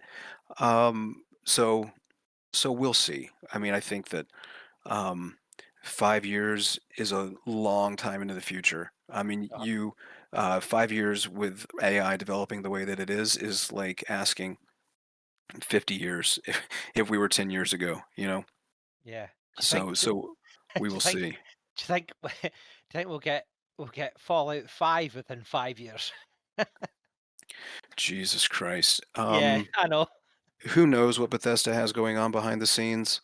The response to the show should show them that there are fans ready to spend money on this thing. So if they weren't already hard at work on it, I have to believe that they've picked up the pace since the show dropped. So we'll see. Has there been a dream project for you, Fallout or otherwise, that you've never had the chance to make? Like, I mean, is there anything that's it tickled your fancy really? So my dream project, based on where I'm at right now, is if I could just freeze time and take all of my faction overhauls that I've worked on and just redo all of them. And not that everything would be totally different, but that there's a lot that I would redo, remaster, animate all the eyes, just drop it Yeah. as a completed all-in-one project. That would really be my dream because the way that my faction overhaul started, it was um, and basically my second NCR overhaul. I did the one for the Nexus that has quite a lot of downloads, but it's also very old. And I did a new one where I said I'm going to redo that. I'm going to use all these new assets, and I thought it looked kind of cool, especially at the time. I felt differently about it. Looking back at it now, I just think like these outfits didn't hit the vanilla aesthetic at all. Didn't even try. Yeah. And but during that project um, was when I first had the idea to modify the NPCs and give unique player races or NPC races to all these characters. And it wasn't something that I like sat and plotted out and planned and then started it's just sort of been developing as it went. So you can kind of look back at the history of my releases and see my growth over time and my aesthetic change over time. And now this year, I've got a third large NCR overhaul planned, which I've posted an image of a lot of the character designs for that. It's going to include a lot of overhauls of the NPCs. And back then I wasn't as intentional about making the new the new character races really match their vanilla aesthetic. It was just like, oh, Yeah. this is a white woman. Let's give her a white woman race. This is a black guy. Let's give him a black guy race. And it was Yeah. like the fact that one had a big beard and the other didn't. Yeah. It didn't. I didn't flag that at the time, and now I go, gosh, these characters that I created don't look like their vanilla counterparts. I need to fix that, and that's something that I have paid more attention to in my recent mods. So dream project would be to just polish that and drop it in one download that was just easy for everyone. And I think I'm slowly working my way there. What advice would you give to like new modders? Because I know a lot of modders are in the building in chat right now. You know, there's a lot of inspiring modders and well-established modders as well that are going to be probably listening to this. So again, what advice would you give to modders who want to take on ambitious overhaul projects? And what's the one thing you wish players, like actual players of the game, understood better about mod authors? Yeah, two very different questions. I think for any aspiring modders, there are sort of corners of the mod community. They're very saturated, and Yeah, then there are corners that haven't really been sort of developed yet. And it's a free market. If anybody who wants to get in, if you think, yeah, sure, there's been 100 weapon mods for the 10 millimeter or whatever, I'm going to do my version of the 10 millimeter. Go for it.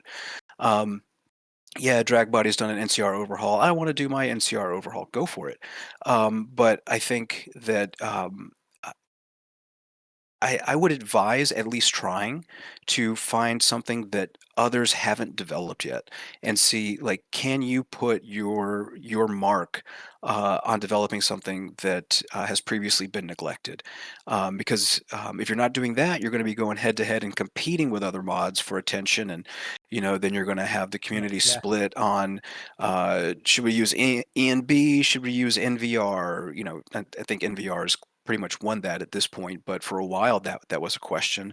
Are we using Millennia's weapons, or are we using Postman's weapons? Or there's versions of these. I'm not involved in any sort of these actual debates. I'm just sort of speculating on what they might be. Or so if you could avoid that by just developing something that hasn't been touched yet, I think your mods will be greeted with a sort of immediate warm welcome.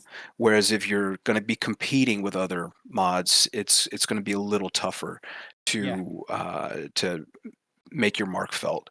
And as far as what I wish people understood more about modders, I guess I would say that I think that players should understand that modders are people, yeah, and that at the end of the day, I'll use myself as an example. I work a full-time job where on most days I'm there at 7 a.m. Probably, and it's half an hour there, half an hour drive there. Work probably until 6 p.m. Leave anywhere from an hour, hour and a half drive home in traffic. A lot of the days I'm going to go to the gym, or I'm going to go do jujitsu anywhere from 2 to 5 times a week, depending on what classes I can get into. And then I'm going to come home and need to spend time with my girlfriend.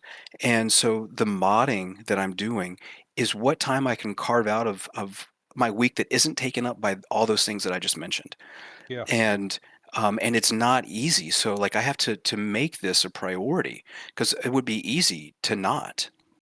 And so some people can get very sort of, and I haven't experienced this much. I used to see it happen to some other people, but there's kind of a sense of entitlement of, where's this thing? You've been teasing this. Where's it at? I want this. yeah, Or like you can see sort of glimpses of that sort of behavior, and just realize that no one wants to release a mod that's not ready for release. and so people can't rush things, and they all have real lives. And I say that as a person who um, lives relatively comfortably, all things considered. I can feel busy most weeks, but I'm not worried about where my next meal is going to come from. We can look globally and realize that there are a lot of people in very different positions, and you don't know what position some of these people are in. There are people in the modding community that live in Ukraine. There's one guy that I used to commission to make head sculpts for me. I haven't heard from him since the war started. I don't know where he's at or if he's okay or not. There's another guy, Zeramot, who is a good friend who's helped with a lot of asset extraction for mods that I've used in the past and makes Fallout 4 mods. And I check in with him, and he gets back with me sort of intermittently when he's got power, when he's not in the basement because there's drones flying overhead. And there's other members of the community that I don't want to speak on their behalf, but we know that they're there and that they're impacted. And you could be at home thinking, why hasn't so and so released this mod yet? Like maybe it's because they're hiding in their basement. You, Yeah, like yeah. it could be serious. It's It's not a just that. realization, right? It's a Yeah, huge realization. they're not tormenting you. They're not teasing you. They're not trying. It's not personal. Like you have to give modders the time and space they need. And another thing that I've also realized over time, and I noticed this with a fair number of people. So if anybody is listening to this that is a friend of mine and you think I'm talking about you, I promise you I'm not. There's a lot of people that I've known a lot of modders over time that deal with various mental health issues. Like depression can be a very common one. And I don't know if it's just because as gamers we like to sit in a dark corner of our room and just sit at the computer and not go out and get sunlight and socialize. I don't know. I don't know. But this is a real thing. Like I know a lot of people that they'll have an ambitious work in progress mod, and then you don't hear from them for 6 months, or this was almost ready, and now the project is incomplete. And um, there, it's almost like a lot of these modders are tortured artists, and you never know what sort of mental health situation someone is in. And you can make comments like these people are impervious to whatever sort of negativity you have in your comment, and some players can feel like modders exist to serve their sort of mod usage desires, but modders are people, and you need to give them the full consideration of people. Oh 100%. man. 100%. Love that comment. Love that answer, should I say? Raw? Uh, oh Lord. Oh, he's gone. What's No, happening? I'm good. I'm good. Uh, I agree. Like that goes on past the modders, like down to just general content creation in general. I feel like I stand by what Drag said 100%. On a brighter note, if you had the opportunity to work on an official Fallout game, what would be like Yeah. a dream asset, or like what type of content would you love to have showcased to the world in an official game made by you? That's a good question. So I have uh, I'm driving to work, and that commute I just mentioned, drive by lottery billboards, where you see $300 million for a lottery winner being advertised on the billboard. And I think if I had that money, what would I do? Yeah, I'd be in charge of this. I'd be making a Fallout game, and I guess just being hands-on involved uh, with the aesthetic and creative process of bringing the factions and characters to life. That's what I would, I'd love to be commissioning artists and hiring artists and viewing the concept art and sort of directing that and help bringing that to life. I think one of my biggest inspirations actually was if you remember this game, Rage, the very first Yeah, Rage that yep. came out. Yeah. I remember playing that game after a while. It had been out for a while, and I played it, And all of the characters that you come across were so unique. They all had their own uh, outfit and face model and textures. They were all unique head to toe, and they were very animated. They just felt very alive and vibrant, and that just felt very different than seeing characters that were all made using the same character creation kit. Which, yeah, you can see the differences in them. There's and more modern versions of the creation kits like it are better at establishing variety, but it's hard to use a creation kit like that and get the same results as just top to bottom new assets. And just seeing that in Rage is what it's one of the inspirations that I took into my character overhauls for New Vegas, just wanting to see these top to bottom new characters that just bring the character to life that it's there to represent. And if I was working on an official Fallout title, I would love to see that sort of care and attention given to every faction and NPC. Something that Todd Howard was really pushing in some of his recent interviews was that they're aiming for for Fallout 5. They're aiming for a 600-hour playtime on that game. Oh, Granted, Was that many of real? us, yeah, I'll pull up the thing actually when, Yeah, yeah. I saw that, and for some reason I was like, something about this feels fake. This is fake news. Um, I just do they actually expect that players will have the attention span for a 600-hour single playthrough? Like, what are you going to do for 600 hours? Oh, forgive me, Um, that was not Todd Howard. That was Emil. There, oh God, that was Emil that said that he wanted it to be 600 hours. okay. I mean, don't get me wrong. I would love to spend 600 hours in a game world if it was something that you could non-redundant tasks in a world that kind of felt alive and responsive. That sounds great, but see uh, what I will yeah, say. What I will say, Drag. Like, if I was, if I got that game put in front of me and it was like 600 hours, etc., etc., that'd be fine as a teenager with nothing else to do, right? Right? You, yeah, you get what I'm saying? oh yeah, That'd be my dream. Like, when I played like Oblivion, Morrowinds, yeah, any sort of game like, along those lines, then great. Oh man, I'd be in my element. I'd be yeah, in my house. I would not be going out. I'd be tell my friends, nah, I'm taking a week off, blah blah, to do that sort of stuff. But again, when we get more adult and yeah. have to deal with adult stuff, then it becomes a problem. But The yeah, world cuts in. Yeah, yeah, no, but you know, I sorry saw to cut in, but yeah, go ahead. Sorry, yeah, I go ahead. saw an Instagram reel recently that I thought was funny, and it was this guy sitting on a couch, and it's captioned "Gaming when I was 18" or something to this effect. And it just kind of you see him on the couch playing, and you hear his thoughts. He's like, "Oh my gosh, this game is so good! I love playing this game. I can't wait to play it until I fall asleep. I'm going to wake up tomorrow and play it for 12 more hours."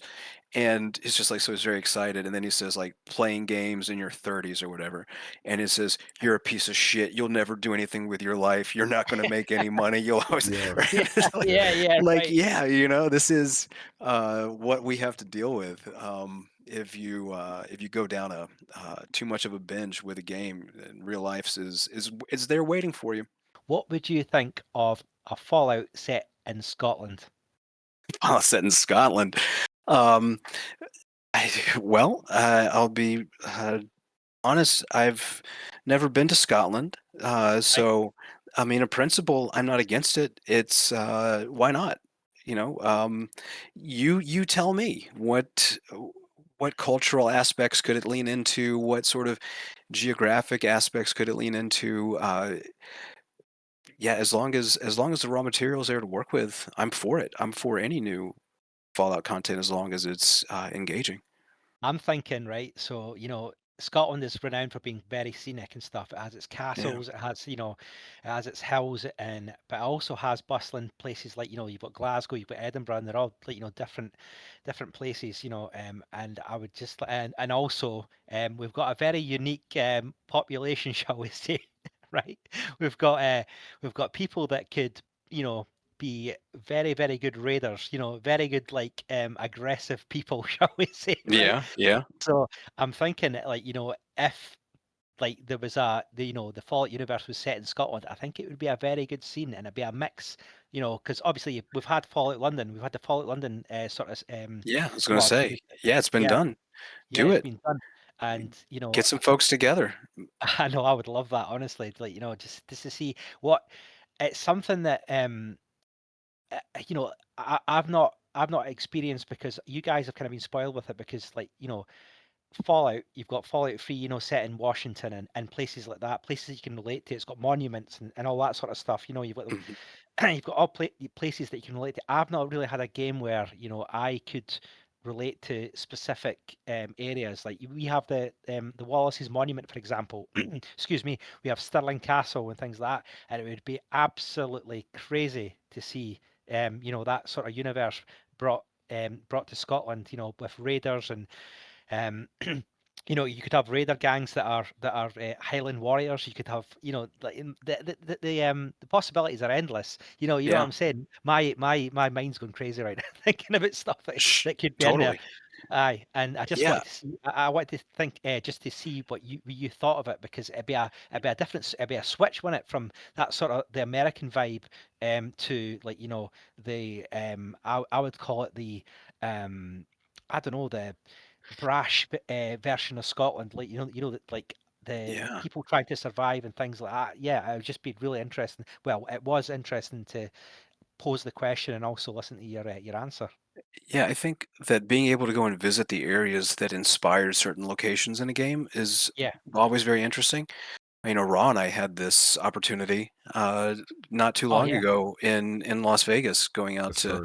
Good Springs and Prim, and that's very surreal. I Mm. actually, before, um, independent of a Fallout fan day, I was on a road trip where I stopped in Good Springs and went to a lot of New Vegas or Las Vegas areas that inspired New Vegas locations just on my own in September of 23. And it's Mm. very, very, very cool to go and be there. Um, yeah, the main image, the image of me on my Patreon page is just me standing in front of the Prospector Saloon. I was there probably 9 o'clock in the morning, not a person in sight, and that is very different than having 5,000 people standing in line outside the Prospector Saloon Yeah. during the fan day. Yeah, um, I've yeah, got to I've got to say, like, AI Colonel just said, and I've got to quote his little message in chat. He's saying first Easter egg would be, this is for Fallout Scotland, by the way. He's saying first Easter egg would be, look, would be Nessie, and then go try find Blue himself. sure, yeah. Yeah. Put him in 76. That's a cryptid right there for you. That's perfect. Yeah, man. I always wanted to, like, there's another modder on here. He's Lieber the Hermit. He's in chat right now. Yeah, he is. He'd made a character for us that I was like a kind of raider enclave guy. That I was going to voice, but I couldn't get around to it just due to a schedule and stuff, like, life, all that sort of stuff. But that would be my dream, to be like in a Fallout Scotland game, as some Yeah, sort of badass raider, some asshole raider, because I think I could pull it off. yeah, I believe it. Raw, what you got? AI Colonel was also asking, back on your dream Fallout, what would the location be? Location be, I don't have a dream. I've actually thought about this, and like I love New Vegas so much, Mm. I can't imagine a new game set in a location that I go, oh, this one would be good. That would be better than what I already feel when I play New Vegas. So I guess what I would do is I would ask the community, like, hey, give me something better, please, because if it's better than New Vegas, then I'm gonna love it. But for now, I'm happy with New Vegas. Like if I had to pick, if I inherited the rights to the Fallout franchise and I had to pick between New Vegas 2 or a new a Fallout set in a new location, I'm probably going with New Vegas 2. Well, that's interesting. How Yeah, would you yeah. Yeah. approach that? Okay, How, who how would would I? win? How would you make it Yeah. to where not a single, ending was canon? So I think this is a good question that can address some of the controversy around the television show too, with people not being happy with directions that the show has gone. I think that what we have in the original game is you don't have to pick which ending is canon. You just have four canonical endings. Because the Fallout franchise is already an offshoot of our world, right? So Hmm. if we picture a world of like branching universes and a multiverse sort of situation, which I know the Marvel Cinematic Universe has made the idea of a multiverse more popular. Physicists were talking about this for a while before that as well. Um, but I think it's possible just to say all of the endings are canonical in different universes, and the television show is a canonical version of events in one universe. And so, if there were no limitations, um, I don't think that you can make one game. Uh, like you could imagine having the game start differently depending on which ending you took as canonical. Um, but then if they all kind of funneled back um, to the same set of events in the game, then it would be like what happens at the end of New Vegas doesn't really matter because it all ends up in the same sequence of events later in New Vegas 2. I would just make four new games. If there was no restriction on time and resources, just make a New Vegas 2 that follows the events of all four canonical endings. How about we kick off with New Vegas 2? We had asked you about your thoughts Yeah. on like where you think it should be located, or like really just anything about New Vegas 2, what you like to see in a future installment. Mhm. Yeah, and I had this moment where days after the interview, I said, "Oh shit, why didn't I talk about this?" As one does. Because when we were talking about it, I was mostly thinking, should the events of the Fallout television show dictate what is and is not possible for New Vegas 2, or if we are just even considering the events of like what a potential plot would look like, are we stuck with what Bethesda gave us in the television show? And as far as a canonical game goes, probably.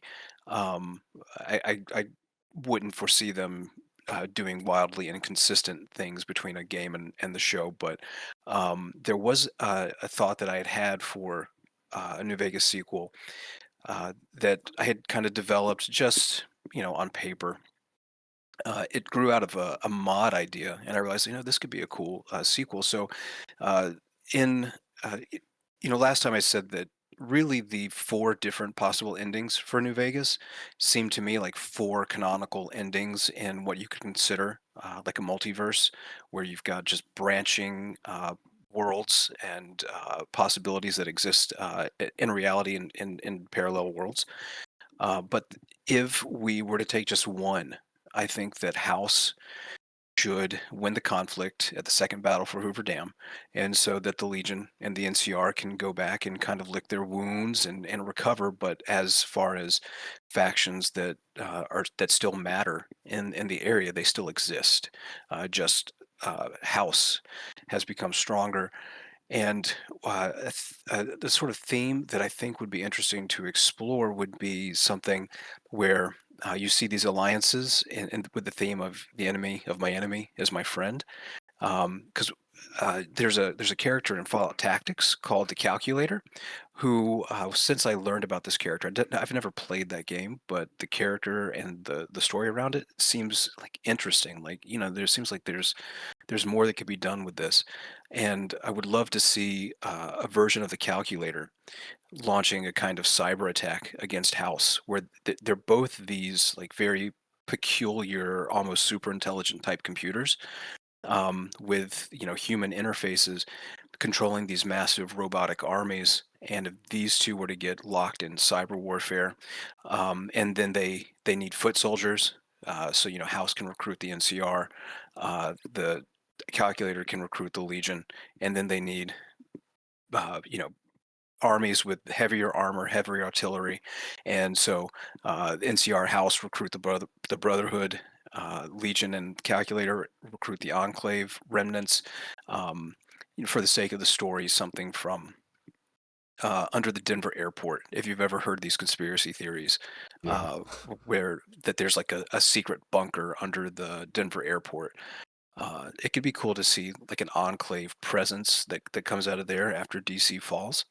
And so then having these two sides with three major factions on each side, I think that could present us with some really cool conflicts, both across the divide of war there and amongst each other.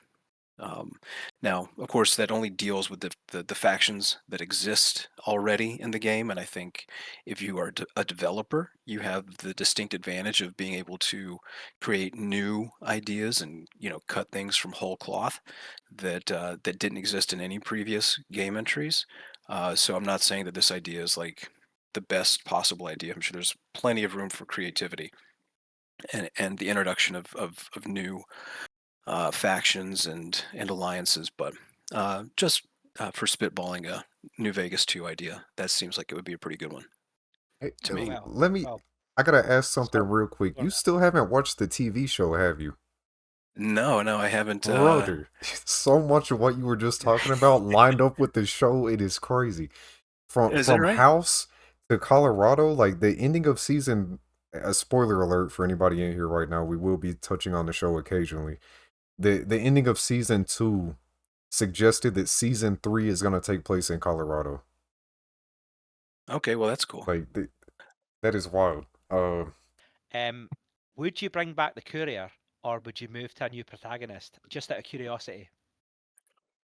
Um, you know, I think that I would, if I were creating this game, having multiple starting options.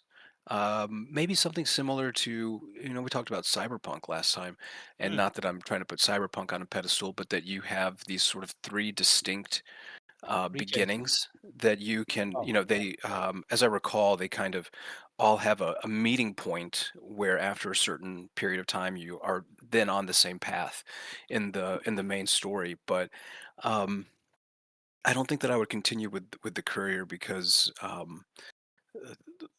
who your courier is really determined by the events of the first New Vegas and being locked. Yeah, I would just want to see more options for starting in a new place and just that opening up variety for role play with the player that you're presenting in the game.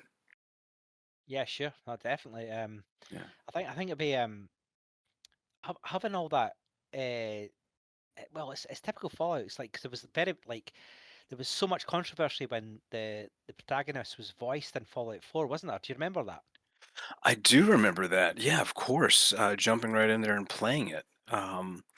It it did not feel like the Fallout I was used to.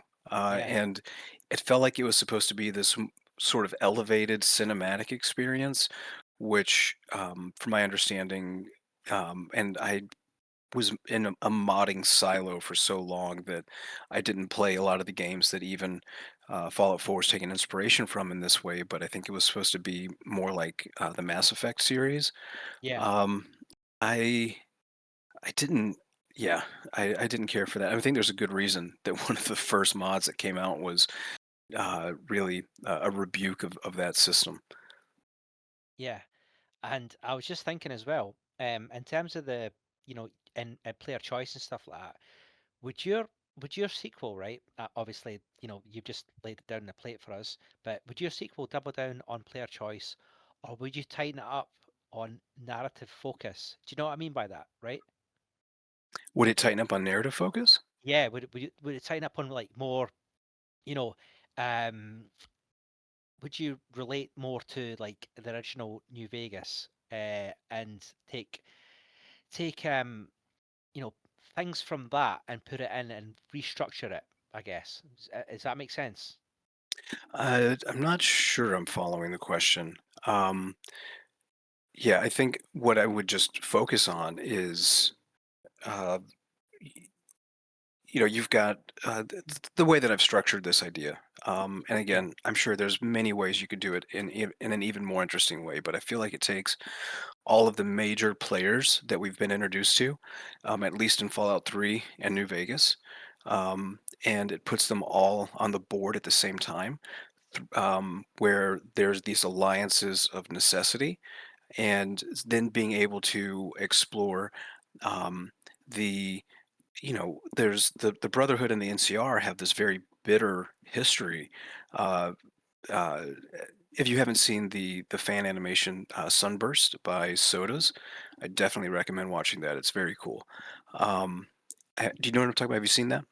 I haven't seen it, no. I've watched Oh a few yeah, fan animations, Sunburst? but Oh yeah. yeah. You've got to go to YouTube. It's complete at this point, and it's like 40 minutes or something crazy like that. Yeah, I think he's using um, Steam Filmmaker or something like that, and it's just it's a very cinematic take on the NCR attacking Helios One and driving the Brotherhood of Steel out. It takes some liberties with lore, which I think is totally fine. I'm not saying that this person has to adhere to every lore principle that's in the game and can't deviate at all. But it's very cool. You should definitely watch it. But what it does is it really it shows a very cinematic battle between the NCR and the Brotherhood, and you can just imagine that uh, after a war like that, there's going to be a lot of bitterness and resentment that any alliance between these two would probably crumble very shortly after, and trying to keep that alliance alive while fighting a larger enemy. Uh, I feel like that would present some really nice tension to work through in a narrative driven game. cool. No, no. Sorry if my question didn't kind of make sense to yourself, but I was more talking about world and factions. But no, you explained it perfectly there. So no, yeah, great, and I appreciate the answer and stuff. But and see, like I'm gonna go into like let's go like cinematic direction and things like that, right? Mhm. No, let's go. Aye, in fact, yeah, I'm going to use cinematic direction. Would you like modernize any sort of gameplay systems or preserve the classic RPG structure when making a New Vegas 2? Like, and like I'm using this in quote marks. Your New Vegas 2, um, Mhm. idea. Would you change anything in terms of we've got the sort of third person, first person aspect. You've got Yeah. the speech system, and would you do anything to enhance it or change it that you would find beneficial? Yeah, so I think that's a fair question, not just about a New Vegas 2 plot that I've concocted, but just for New Vegas 5, I'm sorry, Fallout 5 or a Mm. New Vegas remaster or anything like this. Like what would be an ideal scenario for an RPG, given the fact that we now live in 2026 and games are evolving. Um, I I gotta say, I'm comfortable with the system that we have. And one of the things that is so great about new Fallout, as in general, with its modding capabilities for in New Vegas, users have been able to plug away at the UI for so long that there's anything drastically different that we wanted, we would see it in a mod at this point. I think some of those familiar features are well loved because they're good. And Yeah, yeah, I don't feel the need for any drastic changes in order to get the most out of a role playing experience. I like being able to switch from first person to third person, and being able to select those dialogue options and have them matter. Yeah, I say just tighten it up. If it's not broke, don't fix it. Just I make it. agree. I Yeah. agree, man. I agree. And here's one for you, right? I hope this didn't put you on the spot, right? But like, just say, right, theoretically, if Obsidian actually called you tomorrow, what's the first thing you'd pitch them in terms of New Vegas 2? Go for it. What was the first in terms of a New Vegas 2? I probably just what I just shared. Yeah, yeah. Like how That's can the first we? thing. Yeah, there's so many. There's so much untapped potential, and I have to imagine that Obsidian knows that even better than I do. So I would say let's make sure we're using a creation kit that doesn't look like potatoes. Yeah, yeah. Uh, potatoes with wigs. Let's make all the characters look interesting and different. But yeah, that's where I'd go. Piper in chat was also asking your thoughts on a Great Lake region Fallout game with theme merchants that travel by water, Annex Canada DLC, and a Rust Belt exploration. Yeah, it sounds good. I guess the anything could in theory work. It's all going to be an execution. Something set on the water could be very cool. One thing that we talked about in our little get to know you chat yesterday offline that we haven't talked about yet is the frontier. I'd love Oh, yes. to dive into that Oh, can I puddle of lead with that? controversy. Yeah, Can I let's lead with get that, it please? By before all yeah means. before too much time goes on. Okay, yes. So, yeah, so the Frontier. So when you first joined the Frontier, right? Um, what was the original pitch then for the Frontier, and what excited? Could you give some like backstory on what it actually is, and Yeah. like what excited you about it? So the Frontier is a project that developed over many, many years. A sort of rework of it is still in the works.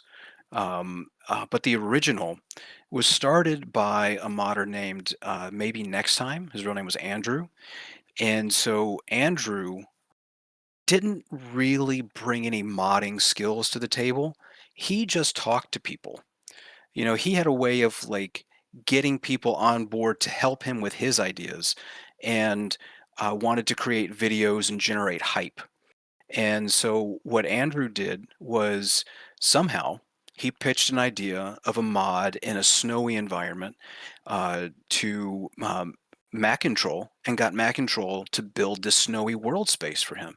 And while Jason was working on a winter mod at that time, and he said, "Oh, this is great. I'll just put all these winter assets I've been working on into this project." And then Andrew had approached me and said, we talked about it for a while, and he said, "Hey, how would you like to be in charge of armors?" And I said, eventually, I agreed. I said, "Okay, I'll do armors." And the interesting thing about this project is that at this point, when we're working on this mod in these early stages, there was no story. The story was something to be done later, and this sort of became uh, the modus operandi of the mod until kind of late, where Andrew would just go and recruit people. Any mod project or any release that had a modder showing some sign of talent, he was like, "Hey, join the Frontier team. Come do whatever it is you're doing and do it for the Frontier." And I remember not long after he said, "All right, Drag, you're going to be in charge of armors." He went to another friend of mine and was recruiting him to work on armors. And then my friend told me, he said, "Yeah, I'm contributing to the Frontier. I'm doing this armor." I said, "Really?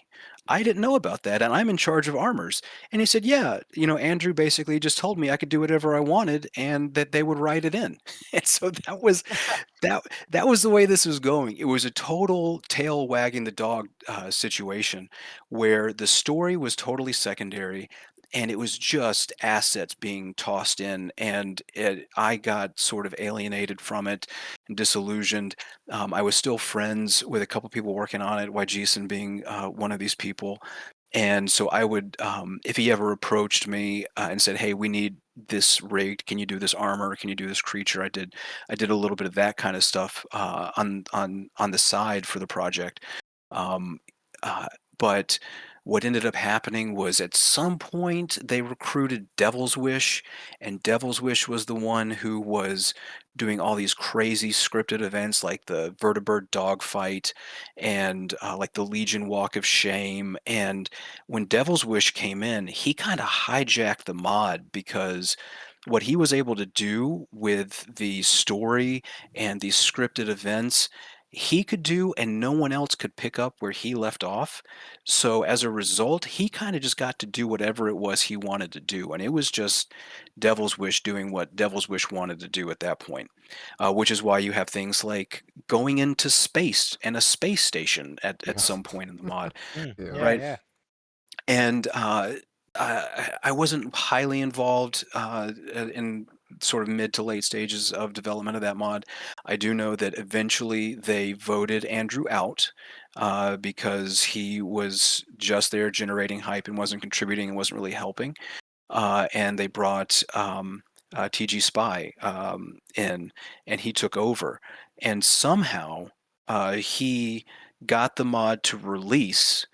Um, I don't know how it looked with him sort of reigning in Devil's Wish and at what point the story kind of got nailed down, but some players of the mod might even debate whether or not a story was nailed down. Not at all. Yeah, and then there was a controversy that followed after release, and but that was at least my initial involvement with the mod. How difficult was it to keep a consistent vision across such a large team? You know, because obviously that must have been like the development challenges involved in that must have been quite big. Oh, it was. So, I mean, it was impossible to keep a consistent vision. The mod is itself just the sum of many disconnected visions. And, let me not speak authoritatively on the mod that, I contributed to a little bit, but not nearly as much as some of these other people, like TG Spy, Zalandro, Macintroll, Wajeson. They did so much. But what ended up happening with that mod is that I think people just trusted that there was quality assurance and oversight, and that there was really a conductor uh, behind the scenes, making sure it all came together.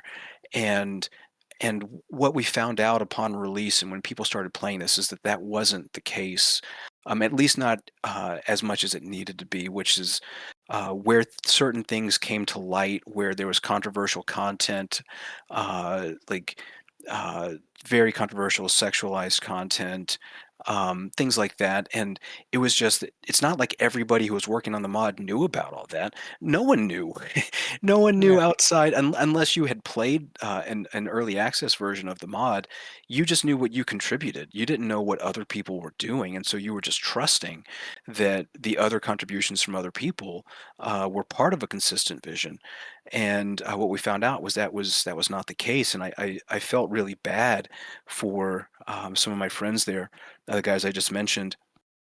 I know some of them were counting on the Frontier to sort of operate as a portfolio of theirs that they could use for going into the game industry professionally. And I don't know how that worked out, but it seems like the controversy behind that mod just sort of took any of those hopes and just fizzled out pretty quickly. So it's currently under redevelopment, and we'll see how that goes. I wish them all the best, but that's at least a little behind the scenes of how some of those problems came to be.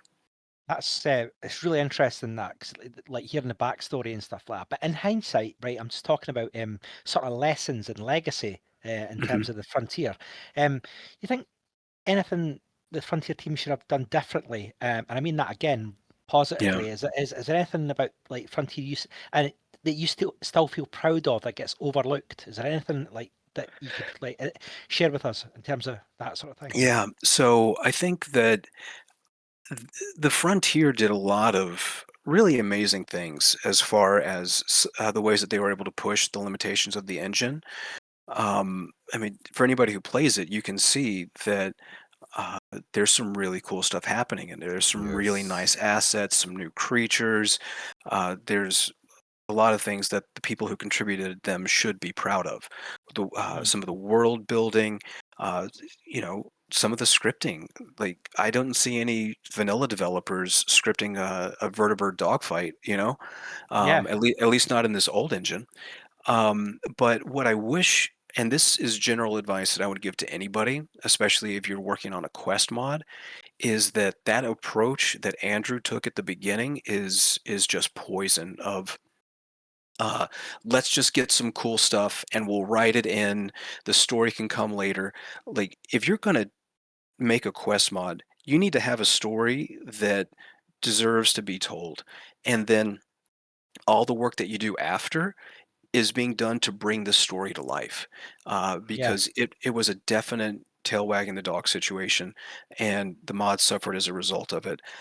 Had there been a concrete story, and not that it can't change, it could develop over time if you need to like rewrite this or that scene or rewrite the ending or something, but have a story that you're telling, and then the work that people are doing is to bring that story to life. And then you would avoid a lot of the problems that the Frontier ran into.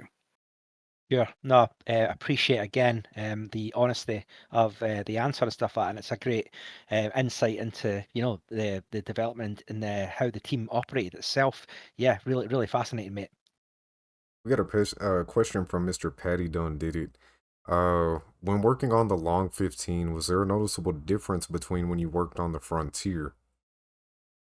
Well, definitely. When I got into the Long 15 a little late, um, a lot of it had been done already, so I was just looking at some things that I thought could maybe use a little polish here or there, or some things that hadn't existed yet, but the characters for them were already in the story. So, for example, there was a sheriff, and the sheriff was just using the generic outfit, so I made a new sheriff outfit. I worked on the 88, or what's the tribe I'm blanking on? The 80s. Sorry, the 80s Yeah, the tribe. 80s armor. There we go. Yeah. Sorry, I was confusing that with 188 for just a minute. But yeah, the 80s armor. Like, um, the story already existed, and so assets were being created to bring the story to life. And like I said, with the Frontier, it was exactly the opposite. It was recruit whoever you can to work on this thing, and whatever they make, that will determine the story that we tell. So, and you can see the difference in community reception, and I think that is no accident. The planning and intention being very different between those two mods, and the outcome. Yeah. We've got Euro in the chat. He said that I need to ask you if Euro is your favorite. Favorite what? You fill in the blank. It's what? Yeah, I'm Euro confused. wants to know, I'm is he confused. your favorite? Is he my favorite? Yes. And favorite He's what? my. That's up to you. Uh, yeah, you're my favorite, bud. Number one for me. You're the number one commenter on the Rawcast right now. Gold medal. I don't know. You know who Euro is, right? No. Who? The Oh. created the I trailers. IRO. Yes, yes. IRO, yes. Yeah. I'm Oh, sorry. I was spelling it differently in my head. No, he has been a great supporter of my mods actually, and has brought awareness of them in a way that I really appreciate. So, all jokes aside, yeah, he's a good guy in my book, and I appreciate all he's done to help support me, especially in some corners of the mod community where not everybody has positive things to say about me. So I do appreciate that. Where do you feel a lot of those negative things stem from? Is it the past? I know that there was a lot of talk around you and some of the other folks on Gun when there was a section of your modding journey when you were just doing a whole lot of ports. We Yeah. briefly spoke on that. Do you feel like you still catch some flack for that, or So I know that there are little communities or people here or there that have a negative impression of definitely my mods, possibly me, even though I don't know that any of them know me. Um, I where it comes from would vary depending on which mod we're talking about, of course. Um, But I know that, just for example, one comment that I see pop up from time to time is that my mods have, I'm accused of having broken meshes, and that my mods require NVAC or they'll cause crashes. And I think that this particular comment, which I've seen more than once, is very interesting because this is true of exactly one armor. Um, and that armor was the XO2 Tesla armor.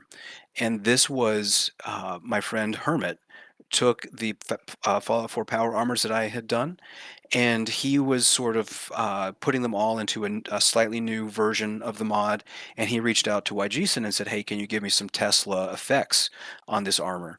And so YGSon edited the armor and added in these Tesla effects, and then if you as the player equip that armor, I believe it crashes the game. I've never actually tried it personally, but I'm told it crashes the game. If NPCs are wearing it, it's okay, but if the player equips it, it crashes the game unless you have NVAC installed. And so this is the one and only example of this being true of quote unquote my mods having broken meshes that cause crashes.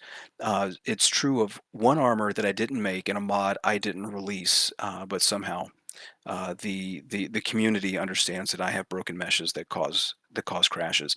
No one has ever pointed out any other mesh of mine that is broken. So there's some other people that, you know, I've been accused of not being creative. The word creative has been, I think, but by that what they mean, I think by that what they mean is that I don't create things from scratch, which, you know, it's, I guess that's kind of like if you go to a famous barber and say, yeah, but you didn't give birth to that person, so you're not creative. You know, like, um, uh, whatever. You know, I don't spend too much time in the weeds of those sorts of negative comments because um, it's just something that I literally don't have time for.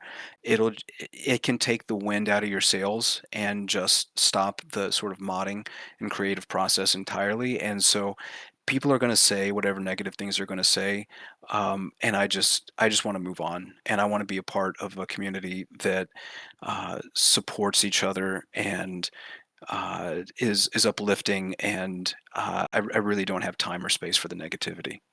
You know, I touched on it a little bit earlier, the idea of the Nexus doing paid mods and everything. I know there's a lot of controversy around that. You guys, you want to dive into that Yeah, by all swamp for a means. minute? Yeah. So I think a lot of people have taken issue with this. I saw somebody asking on one of my images of Lucy on Nexus, like, is this going to be paid? And I think as far as paid mods go, and the Creation Club and the sort of controversy that was around with that to begin with, um, there is the way that I always thought about this was that the Creation Club created the potential to bring in professional artists and quality of content that we wouldn't have otherwise.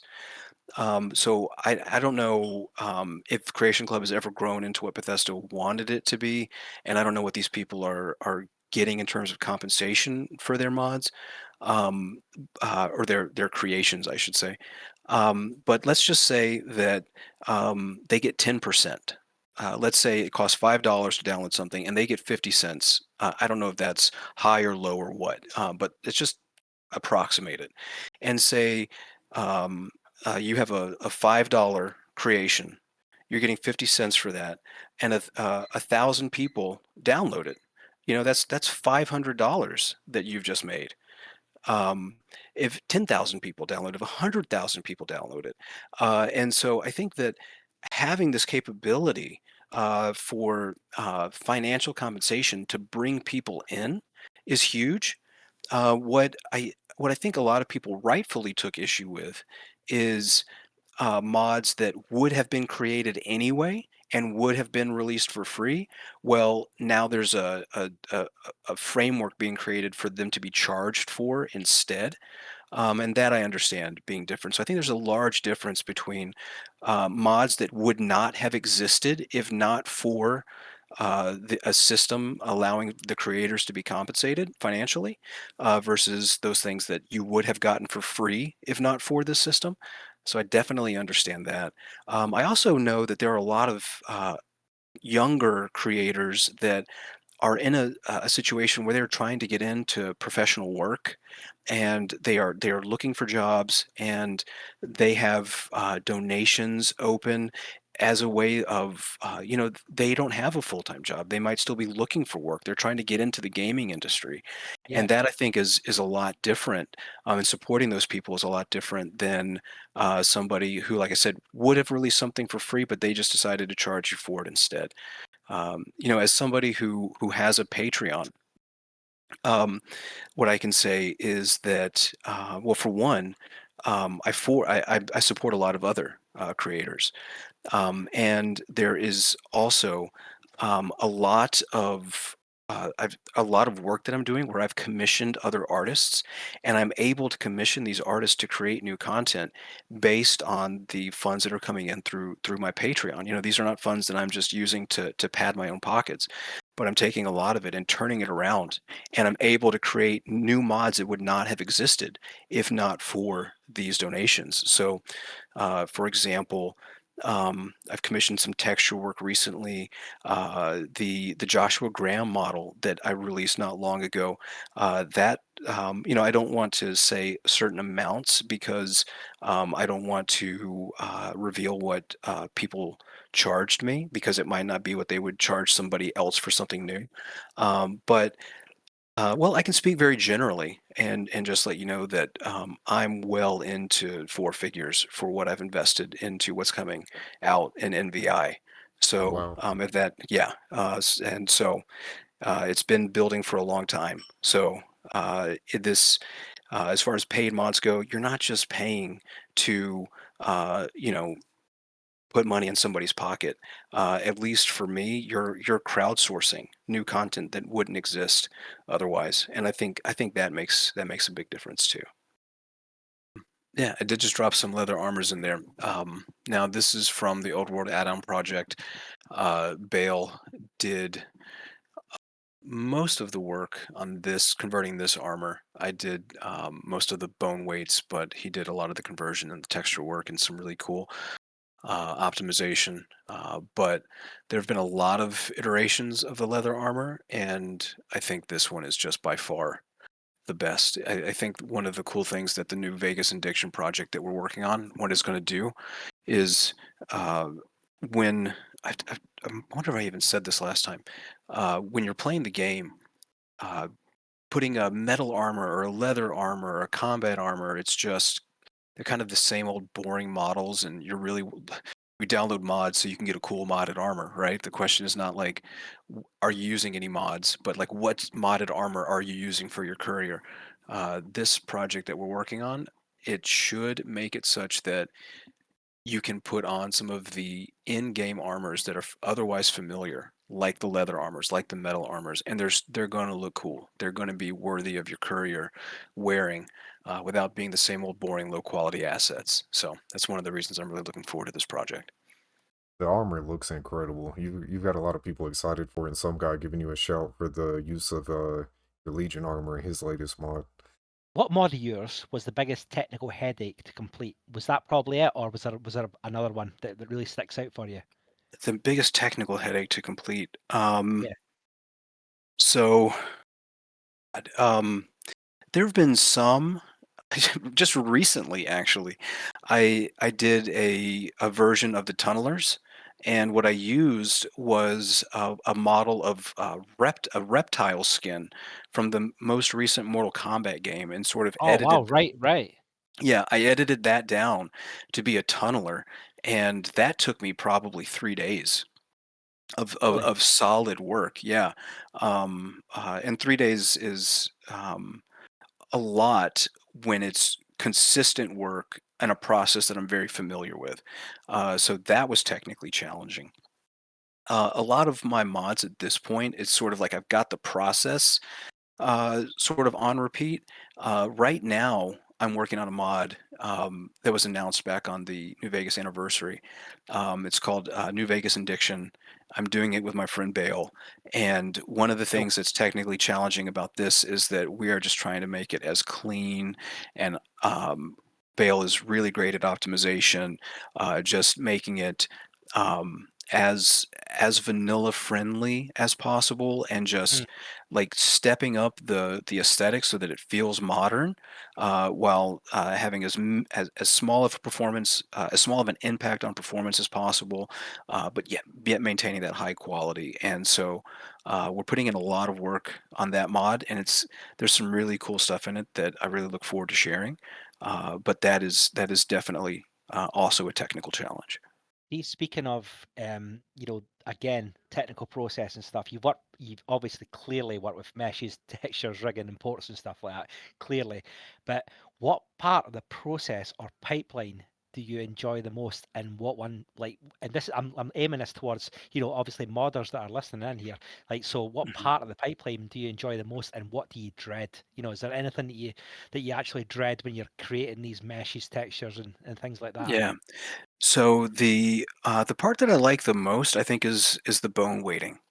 There is, I think, a lot of people these days use Outfit Studio to kind of get an automatic uh, rigging done. I don't use Outfit Studio. I'm not familiar with that. But just sort of being hands-on and getting in there and really determining what vertices have which bone weights and making sure that things move in a way that they should. Um, I enjoyed that part, and that's one of the things that I've just done on repeat for years at this point, that feel I have a pretty good handle on. Honestly, one of the things that is the most tedious and that I look forward to the least is packing everything into an archive and putting it all in the GEC in a clean way. These processes are a little more tedious. There's not really a creative element to it. It's more just labor. Yeah. And if that was faster and easier, I feel like I've got a few works in progress that would probably be out by now if that process was a little easier. And and speaking of criticisms, things that people have said negatively about my mods, I did Oh, see here we go. one person before commented that my mod file organization was sloppy or disorganized or whatever. Right. Like, guilty as charged. Okay, like it doesn't impact the way the mod plays, but if you're going to go rooting around through the files, like in Nifscope or something like that, like you might have to search for where the files are next to each other. Other people are a little bit more structured. I think if you know what the mod is you're making at the outset, rather than just playing with assets and seeing what comes out of it, that's a little bit easier too. Um, and sort of that disorganized file structure might have something to do with packing mods being tedious. Yeah. No, This sounds. seems this Sorry, seems Rob. Go like on. such a nitpicky complaint, like someone was trying to reuse your content for something else potentially. Like a quote unquote sponge creator. The type that's out on the Nexus that use other people's work to kind of Yeah, boost yeah, yeah, themselves up. No, I'm yeah. glad you mentioned. Sorry. This might tie in. Sorry, Drag, to cut you off there, but No, this no, might go tie ahead. in. How do you feel about Nexus mods? Evolving policies in terms of mods and their impact on like veteran modders like yourself. Hmm. Um, I don't take any issue with Nexus. I try to play by the rules. Yeah. I know that there are some people that have taken strong positions against certain things, and maybe because I'm not very invested on my mods being released on the Nexus all the time, that I haven't paid attention. I do know that I've seen some people with some pretty vehement responses to certain things like mod lists, and when they were doing when they started paid mods at one point. I know there's been some controversy, and I just haven't been hands-on enough with it to, um, know of anything that I take special issue with. I just am kind of thankful that they've created the platform that they have, and Yeah. want to play by the rules as best as I can. And when those are rules that I don't want to play by, like releasing something that there's not technical copyright permission to do, then we just do it on a Discord. So yeah. Yeah, I mean, have you ever felt like, obviously, you have distributed mods on many platforms, including Nexus and stuff like that, but have you ever felt like pressured to change or remove content because of platform rules or community standards or anything like that? Um, Not that I can think of. No, nothing comes to mind. I've been doing Do you this for always, 14 years, so maybe yeah, something is maybe an hour from now I'll go, oh, I should have I should have said this, but nothing comes to mind immediately. no, that's awesome. I Yeah. mean, that's even better. I mean, and do you think like centralized platforms help or like sort of harm creative freedoms in modern communities? Like, you've obviously been on like different platforms, like Gun, there's Nexus, there's all sorts, but centralized platforms, do you think they help or or harm it in your opinion? Well, I think that people need to know where to go. There's so many Yeah, people that like Nexus has such a far reach that it brings a lot of people in. There are still people that have played the game for a long time that are still just my mods being an example of something that is available, outside the bounds of the Nexus, and people at their own pace sort of reach out into these various communities and find things over time. That would be even slower and harder to do if you didn't have the Nexus to kind of start from. sure. So uh, I'm grateful that they do present at least that starting point, even if it's not the end all be all of mods. And even though I know that there can be controversies amongst users and controversies amongst policies, but I do think that it's we would be in a much more diminished position with New Vegas modding if not for the Nexus. We got a few community questions if you're down to answer a few of those. Yeah, let's go. We got one from Fallout Helper. He was wondering, how is the combat armor mod overhaul going, and are there any hard parts Yeah. about making the armor? So the combat armor, there's a couple of combat armor mods. One is I have a work in progress image in my Discord that I've had for a while that shows Fallout 4 and 76 ports that I was working on. And then there is also the New Vegas Addiction project that I was talking about earlier with the Old World add-on project assets. Bore, the artist, did create a combat armor as well that was based on the vanilla concept. So where that's at right now is that I'm working the Old World add-on project armor into New Vegas Addiction. Strider, who is well known for some of his power armor textures, I did just commission him and get some textures for the metal portions of these combat armors, so they're looking really good. So that will cover some of the basic combat armors in the game. And then in a separate mod, separate from an indiction, I will probably use a lot of those 4 and 76 armors to complement and add some variety to the game.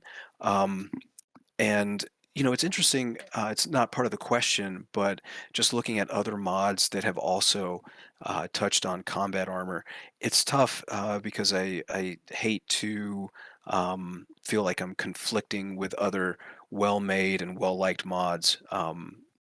But this is the nature of modding from time to time. Um, but to answer the question about is there anything hard about it? Yes, there is.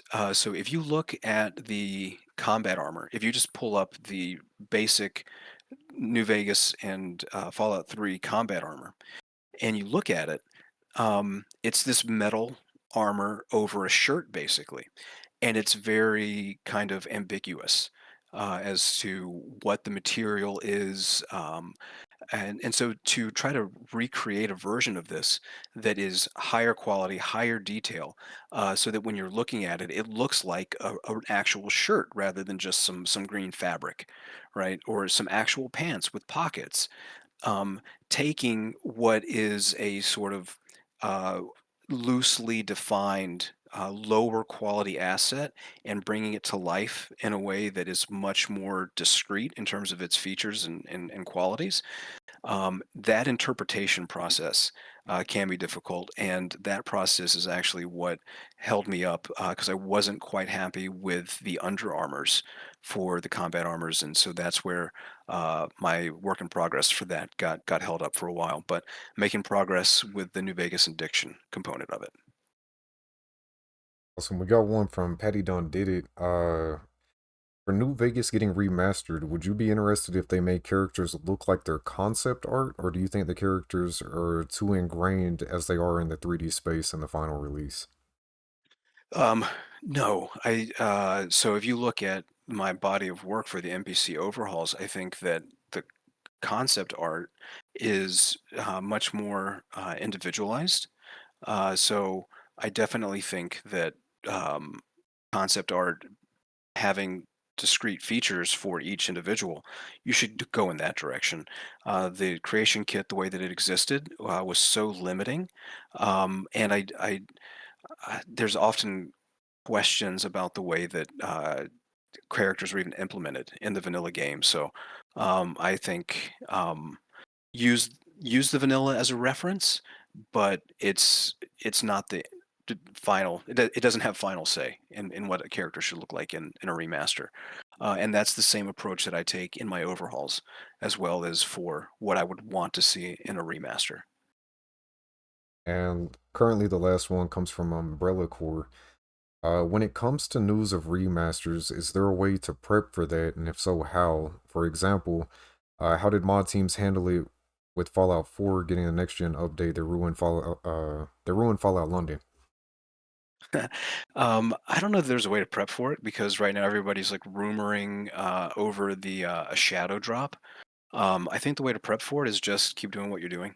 I'm not going to slow down on my mods, and if if there's a shadow drop, then I'll say, hey everybody, let's play this thing. You know, like I said last time, what everybody should do if a remaster drops is play it and have that experience. And then on your own time, when you're ready, come back to the OG because there's a lot of ways in which I anticipate a remaster just wouldn't be able to totally replace the original, given the depth of mods that we have. So, yeah, that's what I would say. Aside from saving up your vacation time, you know, make sure you've got that PTO bank to draw on when the remaster drops so that you can take some days off and play it, right? For sure. We started this whole thing off, and I completely skipped over something. Where did your name come from? How did you? How are Yeah, you Dragbody? I was gonna wait. I was gonna Dragbody. say it. You know, I saw somebody make a joke one time years ago, and they said because I ported armor models that I was dragging the Oh bodies from my other god. games and putting them into New Vegas. He And I said don't know if bet. that was meant as a joke or not, but Yeah. that's definitely not where it came from, even though I can see the humor in it.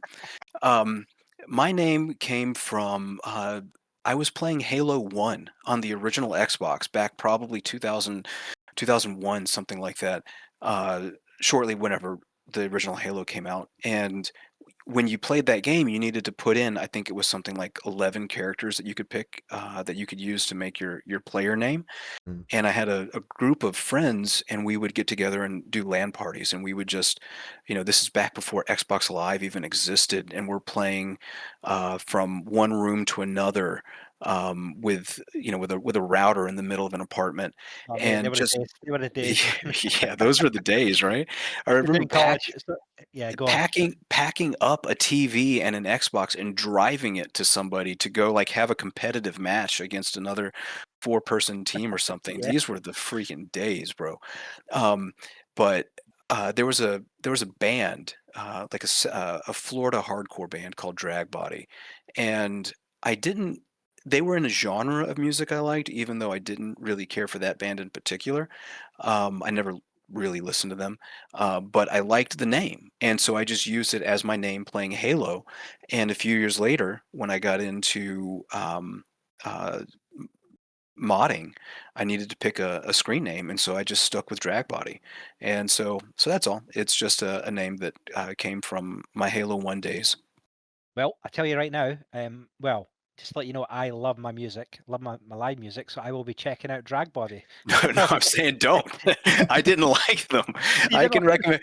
Tell you what, I'll Right, recommend some other groups offline Right. if you want to find something to mosh to later. Yeah, and yeah, if we're talking mosh, that's my kind of scene as well. So amazing. Yeah. That's really good. There was something. Oh yeah, when I saw your name, Dragbody, the first thing that popped into my head was I play a lot of BF Battlefield 6, and they've introduced a drag mechanic where you can actually drag and revive, Mhm. your down soldiers, and that's instantly what I thought of, and I was like, Dragbody, right? This guy, is he a BF6 player? I doubt it, but that's what No, popped in my head. what I'm doing is I'm taking all the NPCs from the game and I'm dragging them away to safety so I can Yeah. revive them with new assets, right? That's it. You got it. my Yeah. God. You got it. If I can just plug a mod that's coming up, an old Absolutely. friend of mine, Hitman, you guys may have seen. He's really good with animations. Of course. Have you seen any of his YouTube videos for what he's doing with Fallout 4 and 76 creatures? I have have not. not, but we're about to pull this up on Oh, stream holy right now. shit. No, he has found a way that he is actually porting the skeletons and animations, and then converting the meshes with original bone weights and everything. So, and I'm fortunate enough to have tested this. It's incredible, and what the community is in store for when he finally releases this, which is hopefully going to be sooner than later. Like, if you've played 76, you know how cool it is to go into a mine and fight a Wendigo Colossus. Imagine going into, say, the big gold mine near Searchlight in New Vegas, and there's a Wendigo Colossus. With the Crazy. original skeleton and animations moving and attacking almost just like it does in 76. So he Oh, wow. backported all Or that. having Wendigos and Radhogs and Snallygasters and all these things running bloodworms, all these things in the New Vegas world with their original animations. And I'm not saying it's not like taking the Yao Guai and putting it on the old Yao Guai skeleton like I did, or taking the updated mole rat model and putting it on the Fallout New Vegas skeleton. This is like ported straight from the game, and it's incredible. So Hey, re- so really what looking you're forward to saying, that for everyone. what you're saying, like this, it sounds like like I instantly thought of, you mentioned the creatures and stuff like that, Mhm. that were featured. They were featured in Fallout 2 and stuff like that as well. Those creatures, what are they called again? They begins with a W. And I always mispronounce Wendigo, them. Wendigos. yeah, Yeah.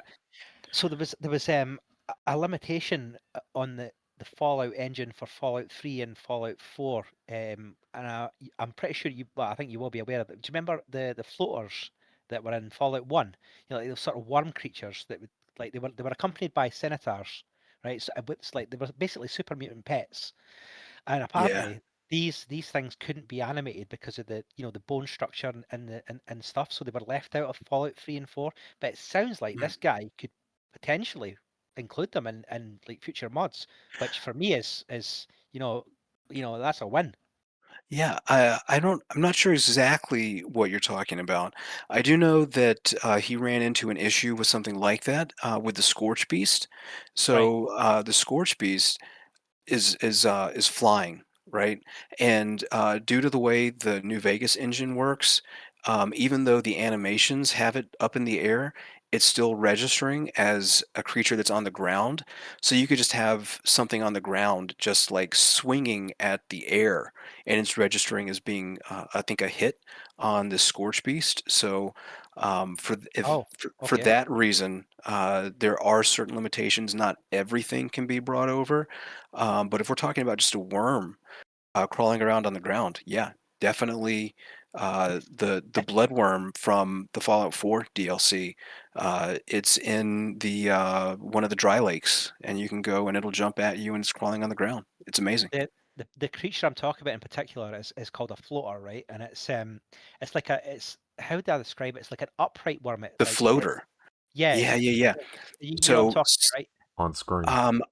I Yeah, don't know from Fallout 1 and 2, but the floaters are in 76, and those are in the mod. right. Even a recent expansion of 76 included all those overgrown characters, what the Atlantic City expansion. He's got overgrown floaters, those things that look like crazy plants. Got him in Vault 22. Super creepy, super cool. Yeah, they would like from what I remember, and hopefully Roz got a picture of them, so I'm not decimating this, but you know, they're like they have the posture of a king cobra, but they're big. You know, they're big old Mhm. floaters, and Yeah, yeah. they would have they would shoot out like an internal mouth, like a double mouth, like you know, like the alien Mhm. from the xenomorph. Yeah. It's like kind of like that, but it's like you know, in worm format. I hope I'm not butchering that, and I hope it's on screen. Yeah. But yeah, So, these. Yeah, sorry, go on. yeah, there's not an exact creature like that because if it's not in Fallout 476, right? No. But the rad hogs, not rad hogs, I'm sorry, rad toads from 76 that have that shoot out at you tongue attack, he's got that in New Vegas. Oh, They okay. do that. Yeah. It's like I said, it's super cool, and the community is going to love it when it gets released. These things, just for context as well, for everybody in chat as well, these things were creations from you know the Masters Army. They were like failed creations, super like FEV creations. So you know everybody's familiar with the Senators. They were in Fallout 3, but also like featurely heavily in Fallout 1 and 2. But you had Senators and you had these floaters that were essentially pets of like you know super mutants. So if you bumped into them and like on the world map, 9 times out of 10, the super mutants would have these guys with them, you know, a Senator or a floater, and they'll come at you, and they were like, you know, you can imagine they were pretty disgusting, like mutations because of FEV and stuff. But yeah, these things were nasty, and like they always made me grimace when I fought them Yeah. because of the way they moved and things like that. And you know, I love that sort of thing in terms of if something's got me grimacing, then yeah, it's doing Yeah. it's doing its job, right? Well, Hitman's mod doesn't have that exact creature, but plenty to make you grimace. So just put it on your calendar and be ready to enjoy it because it's going to be super cool. These look absolutely incredible. He just showed that Snallygaster, and like seeing all these backported from 76 to New Vegas is crazy. Are there any other up and coming mods that you were particularly excited for? Anything you have your eyes on? Like obviously all this stuff coming from Hitman, but is there anything else that you're Yeah. excited for? Well, I'm excited to release NVI. I'm working on it, but I can speak to what Bale has created and say it's super cool. So I'm definitely looking forward to that. But those are the oh, and Some Rooster is he goes by Some Rooster now. I think Yeah, it's no secret that yeah. he's SomeGuy, the New Vegas Bounties creator. He's working on a Legion mod and just has a lot. He's kind of doing small stuff now to set the stage for some more ambitious projects he's got. So looking forward to those as well. Always some top-notch work from him too. Real Yeah, big hitters. yeah. Get this right. Another one. This is another selfish personal question. Drag, you ready? I'm ready. Are you ready? Right, here we go. So, if you could redesign one Fallout faction from scratch, and I mean scratch, which would it be and why? Mm, so you're putting me on the spot here. Of course, of course. Redesign from scratch. Um, you know, I guess you know, the enclave. I don't know. Maybe the enclave. I don't know. This is something I wish I could roll this around and noodle on it for a minute, I'll take rather your than time. just sort of. Absolutely, take your time, No, man. no. People will sign off and be okay. The interview's over. He's sitting there thinking about a question for a minute. No, that's not good. It's So certainly got you thinking, though, right? It's certainly got you thinking. well, it did. So I guess if you look at my first Great Khans faction overhaul, Mhm. what you'll see is that I portrayed them as sort of like a biker gang using a lot of armors from the Servarium game, and I thought it was cool. Like I was sort of updating their look, making them more post-apocalyptic. And I look back at that now, and I think, um, you know, I should have created, and still in the future intend to create a vanilla an upgraded vanilla version of their actual aesthetic, which is kind of blending this Mongolian sort of Great Khan, a Genghis Khan type Yeah. aesthetic with a semi. You get a little bit of like a biker gang sort of feel from them, and just blending these. So as far as like redesigning a faction from the ground up, I think that the story, uh, the background of these factions sort of already has their design sort of built into it. So I Hmm. think it's more about just like making it look good, you know, Yeah. rather than reimagining it. I How guess about I could, yeah. sorry to interject. How No, about excuse me. Um, how about I just had a thought because one of my and this is like obviously faction related, right? So in Fallout 3, there was a faction that was like um kind of it was kind of underground. It wasn't, you could interact with them a little bit, but Talon Company. Do you remember hmm, Talon Company and them? sure, yeah, What would you like to see? Like if you were to enhance them, what would you do with them? Because they were always one that fascinated me. They were like essentially like mercenaries for yeah, hire, and they would be shoot to kill and yeah. sort of yeah. I mean, what would you like to do with them? Just out of personal interest. So I think actually Talon Company could be representative of multiple factions in the game. I guess when you ask the question, I initially go to major factions that are Yeah, properly developed. that's what I was kind Uh, of going with. But then I kind of yeah. thought, yeah, let's shake it up a bit. So Talon Company is just basically these assassins who are mercenaries. They get Hmm. paid to come kill you, and they just got retextured combat armors, right? Like boring. Yeah, yeah, Um, you've got in New Vegas, you've got three different raider factions yeah. between the Vipers, the Jackals, and the Scorpions that all look nothing like raiders really should. And there have been some mods that have attempted to sort of revisit this. Um, I don't think any of them do like a definitive job of it. And then you've got the Fiends, which are essentially just raiders with different hats. So Those all of ones were the most these, telling for me, by the way. Just sorry again, sorry to, but the yeah, fiends, they were the most. Those were the ones that really how do I put it? Just like fascinated me because they were like they were the horrible raiders, weren't they? Like what they did in the was it Vault Free? Like yeah, they basically took over Vault Free, and mhm, the story in there was like I think I've talked about this in multiple broadcasts and streams and stuff. But man, like when you hear their story and their leader is it Motorhead, the guy with the chainsaw and stuff, like yeah, they were like they were the really nasty raiders that were like crackheads and just like absolutely out of it because they yeah. essentially went straight into that vault and just like did unspeakable things. Sure, just went and Uh, murdered everybody. Yeah, yeah, they I think did. what they Yeah. were like let in by I don't remember the lore exactly, but wasn't it they did they break in or were they let in? No, I think there was politics involved in terms of the vault free wanted like there was one half wanted to like keep the vault sealed and another half wanted to go out and what do you call it trade. And I think the Fiends got wind of it that they were trading with a certain, bunch of people or faction. I might be completely wrong. Chat, help me out. But this is my recollection of it. And the Fiends went up and said, like, basically, oh yeah, we'll trade with you, and then just went in and absolutely butchered them. That's my kind of Yeah, recollection of it. yeah. So I think all of these factions, the ones that are on the peripheral, that didn't get fully developed, all of these could be, um, they're using recycled clothing from the Yeah, game. It's nothing that speaks to their faction uniquely.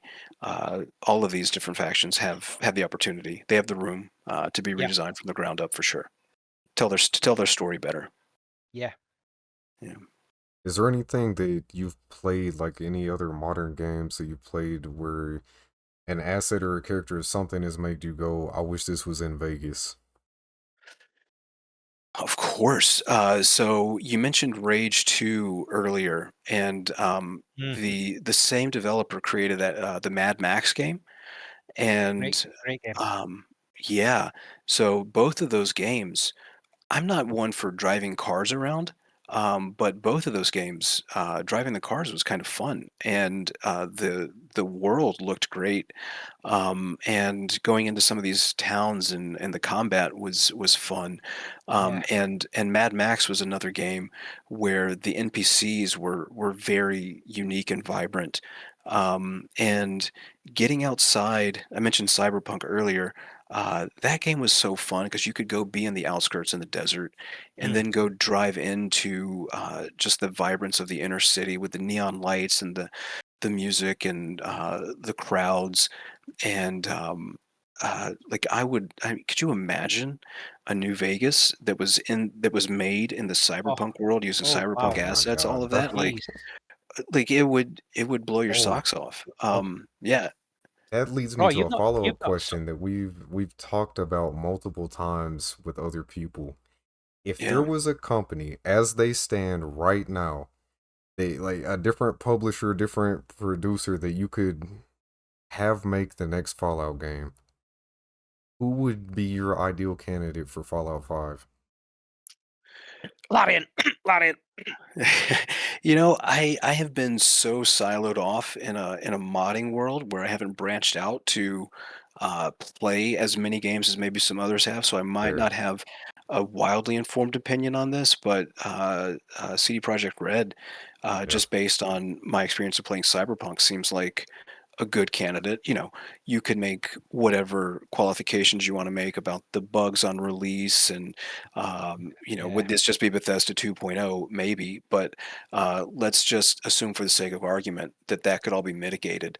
Um, just seeing Cyberpunk, uh, just things like, oh, this to me screams build New Vegas in this engine with assets of this quality, and it would be amazing. Was about a Vegas remaster. Yeah, we were getting into And that one too. yeah, yeah, yeah, are yeah, we? yeah, yeah, yeah, What are your yeah. thoughts? What are your perspectives? Do you feel like it's real? It seems like it's been leaked to the point and pretty much confirmed that it is real. What's your thoughts on the entire thing? Yeah, so I've chatted about this with a few of my friends, and so far as I can tell, we all have the same general opinion. Uh, I mean, it seems like it's going to happen. Just given the success of the show, it would be a huge missed opportunity if something like it isn't made. You know, Fallout 3 is all but confirmed, and New Vegas is right there on its heels. Um, I think. So for the question of what does that mean for the OG Vegas modding community, Hmm, and what's going to happen when that game drops, right. I think that every modder, myself included, excuse me, myself included, should take the time to play it. You know, what are you going to do if a remaster gets released? I'm going to play it. I, you're not going to hear from me for a month or two, and I'm going to be playing Right. this game. If you've And got the time, yeah. If you've got the yeah, time, I think that I think that's what everyone should do. You know, everyone yeah, who's yeah, invested so much time into modding the original, uh, take the time to play the new one. But then, if it doesn't have the ability, if it has modding capabilities, like say Fallout 4, then the future is wide open. What that could mean, but if it's like Oblivion and it's harder to mod and it's on Unreal Engine or something like that, Mm, then I think what's going to happen is you're just going to have two versions of the game where if you just want like a raw playing experience, like you want to go and run around a game that's visually striking, that has good combat mechanics and everything, play the remaster. Uh, yeah, but but the remaster won't be able to compete from a role playing perspective with all of the quest mods that have been created, with all of the new companions that have been created, with all the different user created content that's been added into the vanilla game over the years. There's just everyone just has the ability to tailor their own game so much that I think the role playing experience is still going to keep OG Vegas alive. Plus, I hope that if there is a remaster, that it can serve as a great library of resources for what people would call backporting. You know, I right. think we'll see a lot of that stuff get put back into the OG version of the game, and hopefully elevate it aesthetically too. it'd be interesting. Like, you know, I'm all for. Just don't get me wrong here. I'm all for a Vegas remaster or whatever. You know, a remake, whatever you want to call it. But you know, it would be interesting to see it in this. I think because you kind of touched on it, Drag, like in 2026, how is that gonna be? Because Vegas was famously quite it didn't mess around in terms of story, and it had some spicy stuff in there. But how would the new crowd, I guess, the new audience, take a remastered New Vegas? For instance, people that haven't played it, do you think it'd be quite shocking to them? It's a good question. There is some controversy. So I think Fallout 3 is a little spicier, as we touched on earlier. Yeah, But that's a good question. I think that as long as you have the ability, you know what? This is actually, I'll mention this. When what is it? New Vegas redesigned. Was that the Dracomies before he did Brave New World? I'm Um, honestly not sure on that one.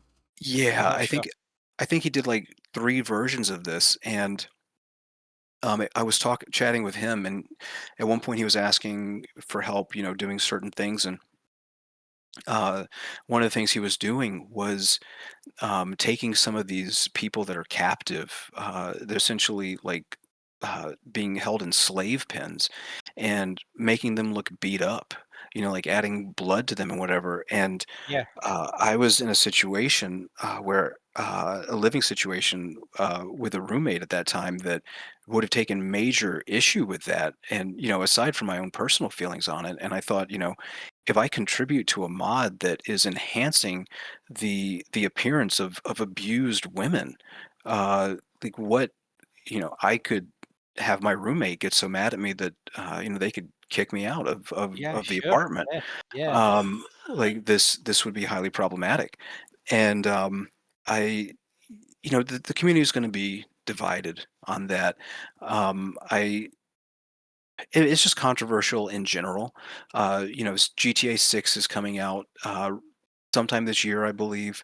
Are they going to have in it the same content that GTA 5 did, where Yeah, like you sure, can sure. you can go hire a prostitute and then sleep with her and then beat her up afterwards and take your money back? Like it kind of blows my mind that that's in a video game. Yeah. But it is, and people play it.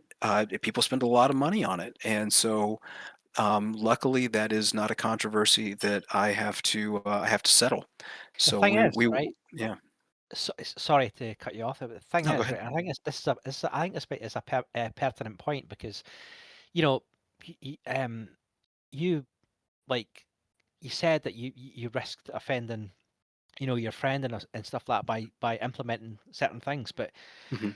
I think a lot of people don't understand that.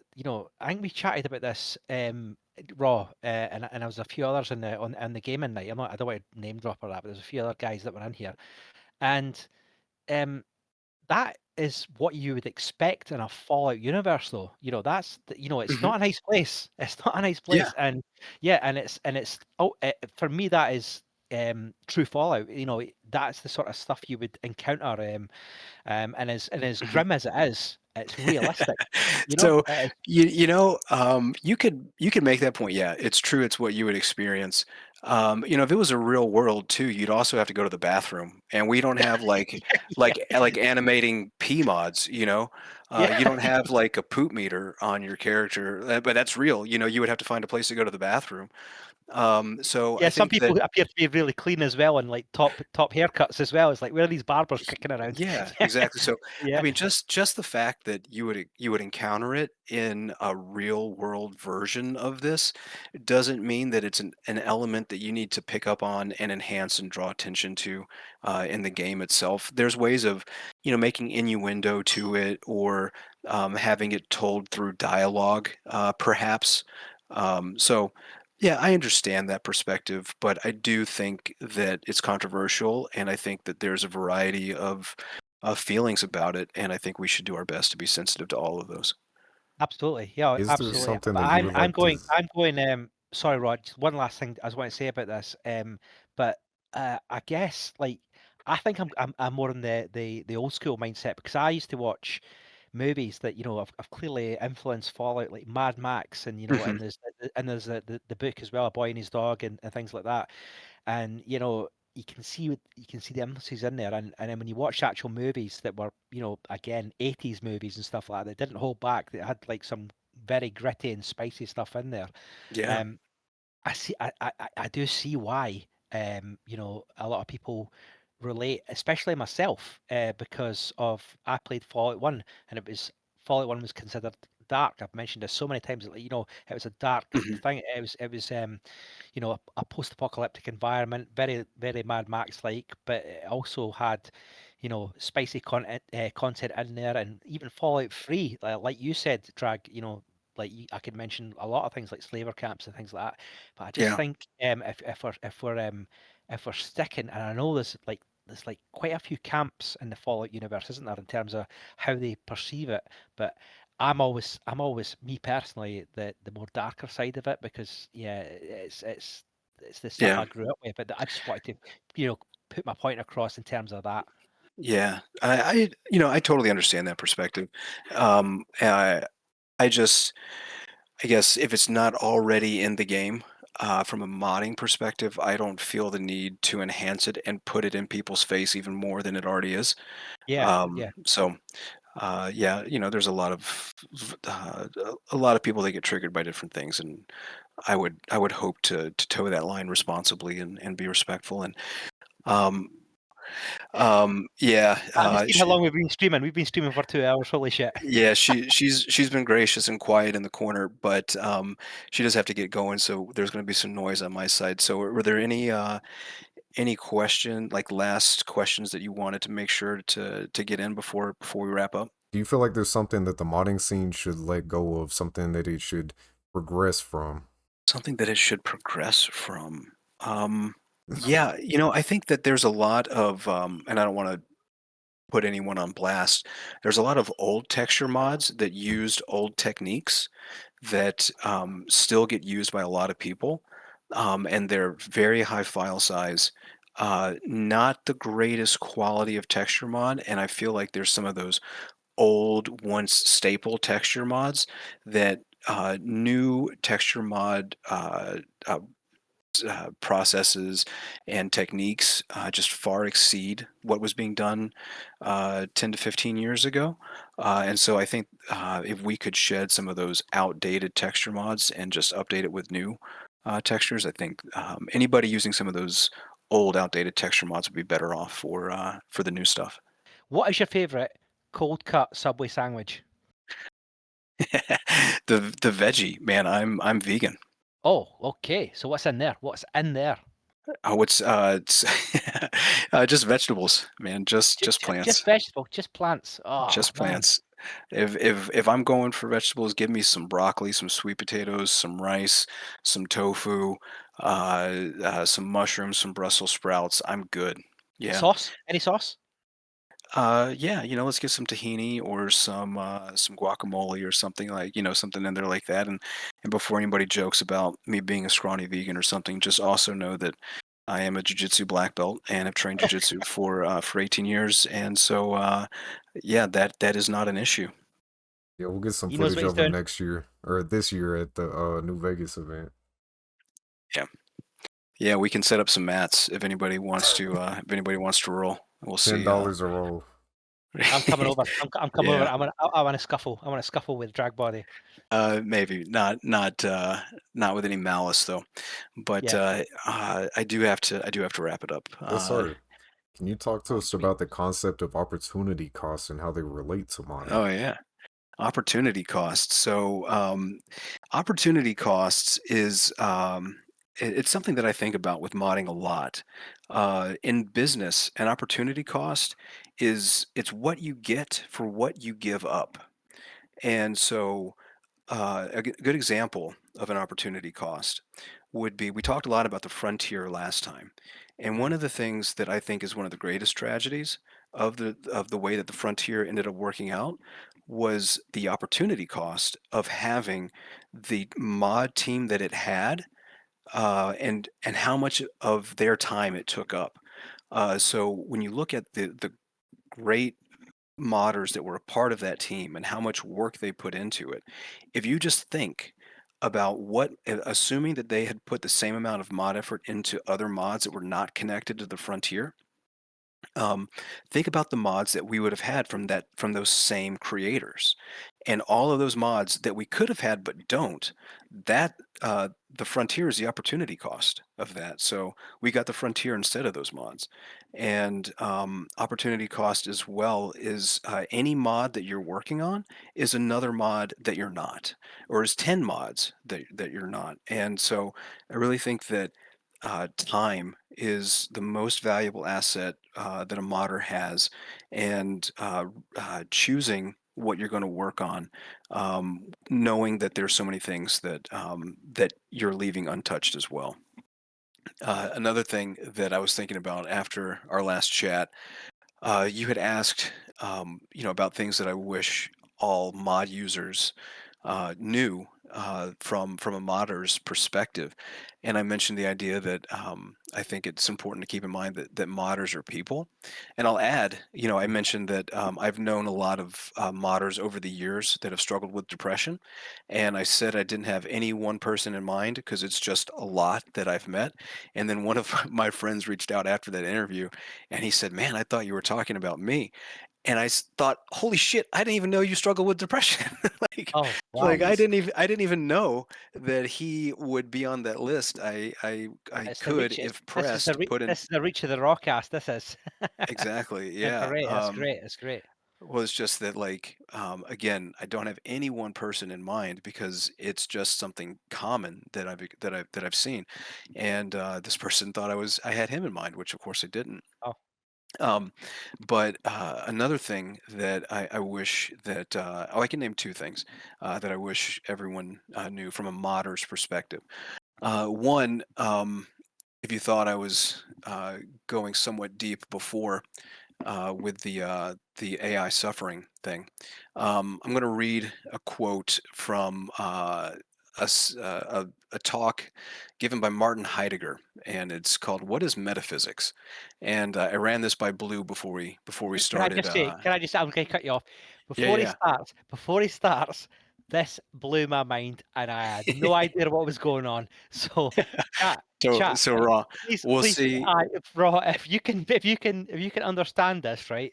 I am dumb as fuck, right? No, you're Chat. not done. Okay, here we go. It fucked me up. So this is what he says, and this is uh, in a section titled "The Twofold Character of Metaphysical Questioning." And he says, first, each metaphysical question always encompasses the whole problematic of metaphysics, and in fact is the whole of metaphysics. Secondly, to ask any metaphysical question, the questioner as such must also be present in the question, i.e., be put in the question. Not because he's talking about modding, but because there are many times that I have users come to me and say, look, I'm having this problem with your mod. What do I need to do to fix it?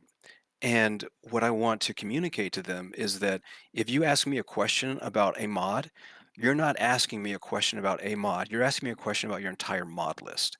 You're Mm, talking your entire load order. yeah, So for every question about a mod, your whole or your whole load order is in the question. yeah, And like when he says that the questioner is in the question, also you're in the question about what's wrong with with the mod. Like, what have you done? Have you updated everything? How did you install it? Did you read the compatibility requirements? All these sorts of things. And so, diagnosing what is wrong with one of my mods for somebody that has 400 plus mods installed, or possibly many more than that, and 250 plugins, and they say, hey, what's the problem with this mod? How can I know? Especially if they're not being forthcoming about everything they're running with something, and there's so many times that somebody has said, I'm having this problem with your mod. How do I fix it? And I just think, I have no fucking idea. Like, what is We causing talked this about this. issue? Right. And then they'll come back a week later and say, oh, I figured it out. It was this other mod doing this thing. And I think, well, there's no way I could have known that, you yeah. know? And so over the years, I've had many, many questions from users wanting mod support. And I don't respond to most of them, not because I intend to be unhelpful, but because I often just don't know. And getting stuck in that quagmire of trying to figure out what's going on with your one mod of mine, it's really your entire load order that's the question. And I think that users should expect to have some minimum amount of mod understanding in order to avoid these sorts of problems, of these compatibility issues. A lot of people are using mod lists these days. It's a like my friend Eero had told me a couple days ago. Look, I click one button, and an hour later, I have a modded game of 1,600 mods, and there's a lot of value in that and being able to save time and ensure compatibility. There's also going to be a downside to that in terms of how familiar are the users with the mods that they're using, if you want to customize anything, and other downsides that we've talked about as well earlier, like not going back and giving the creators the positive feedback in the form of endorsements. But so I really do wish that all users uh, knew how to take those sorts of things into account when asking questions for support, because there's a lot that goes into even just diagnosing one problem with a mod when you've got a heavily modded load order. Raw, Shout out. man, you must relate to that, man. Oh Holy yeah, shit. you preaching to the Holy hell. choir on Yeah, that go on. one. Yeah, go on, man. Yeah. I know you're going to rant for a fucking hour about this. Go on, go on. First, shout out to Euro. We actually got Euro in the chat right now too. He's been in here Yeah. for a little bit. No, I get it. Like, just I couldn't even imagine from your perspective, like actually developing the mod and trying to like figure out what mods are incompatible and where issues are arising. Like, just on my side, like trying to show people how to install mods, and I give direct Mhm. like video, audio, and text guide, and they still come at me after they messed up something or said that they Yeah. skipped a step, and like, why isn't Yeah. this working? I didn't do this, but the rest of it should work. Like that, that's not how it works. Like I told you what to do, you didn't do what I told you to do. That's not on me. It's yeah, it's tough because I want to be helpful, Yeah, but dealing with this problem, it makes it very difficult. And to go back to that idea of opportunity costs, I can get into it for half an hour with somebody trying to figure out like what's wrong with this mod, um, and only to find out that it wasn't even my mod that was causing the issue, and I've just taken 30 minutes that I could have been creating something new for everybody to try to diagnose an issue for a single person that wasn't even an issue. Somebody recently reached out to me. They were having trouble with my ghoulified Danny Trejo mod, and yeah. he was like, "What's going on? I'm having this issue. It's not working." And I didn't know what his issue was, so I didn't respond. And then he reaches out to me a few days later, and he says, "Never mind, I figured it out. It was because it was in the I couldn't install it mid game. I had to do a clean save." I'm thinking to myself, that shouldn't have been the issue. Like I installed mine mid game, and it worked fine. So whatever you think you did to fix it, I don't think actually was the fix. So yeah, it's just would love to help everybody, but it's hard.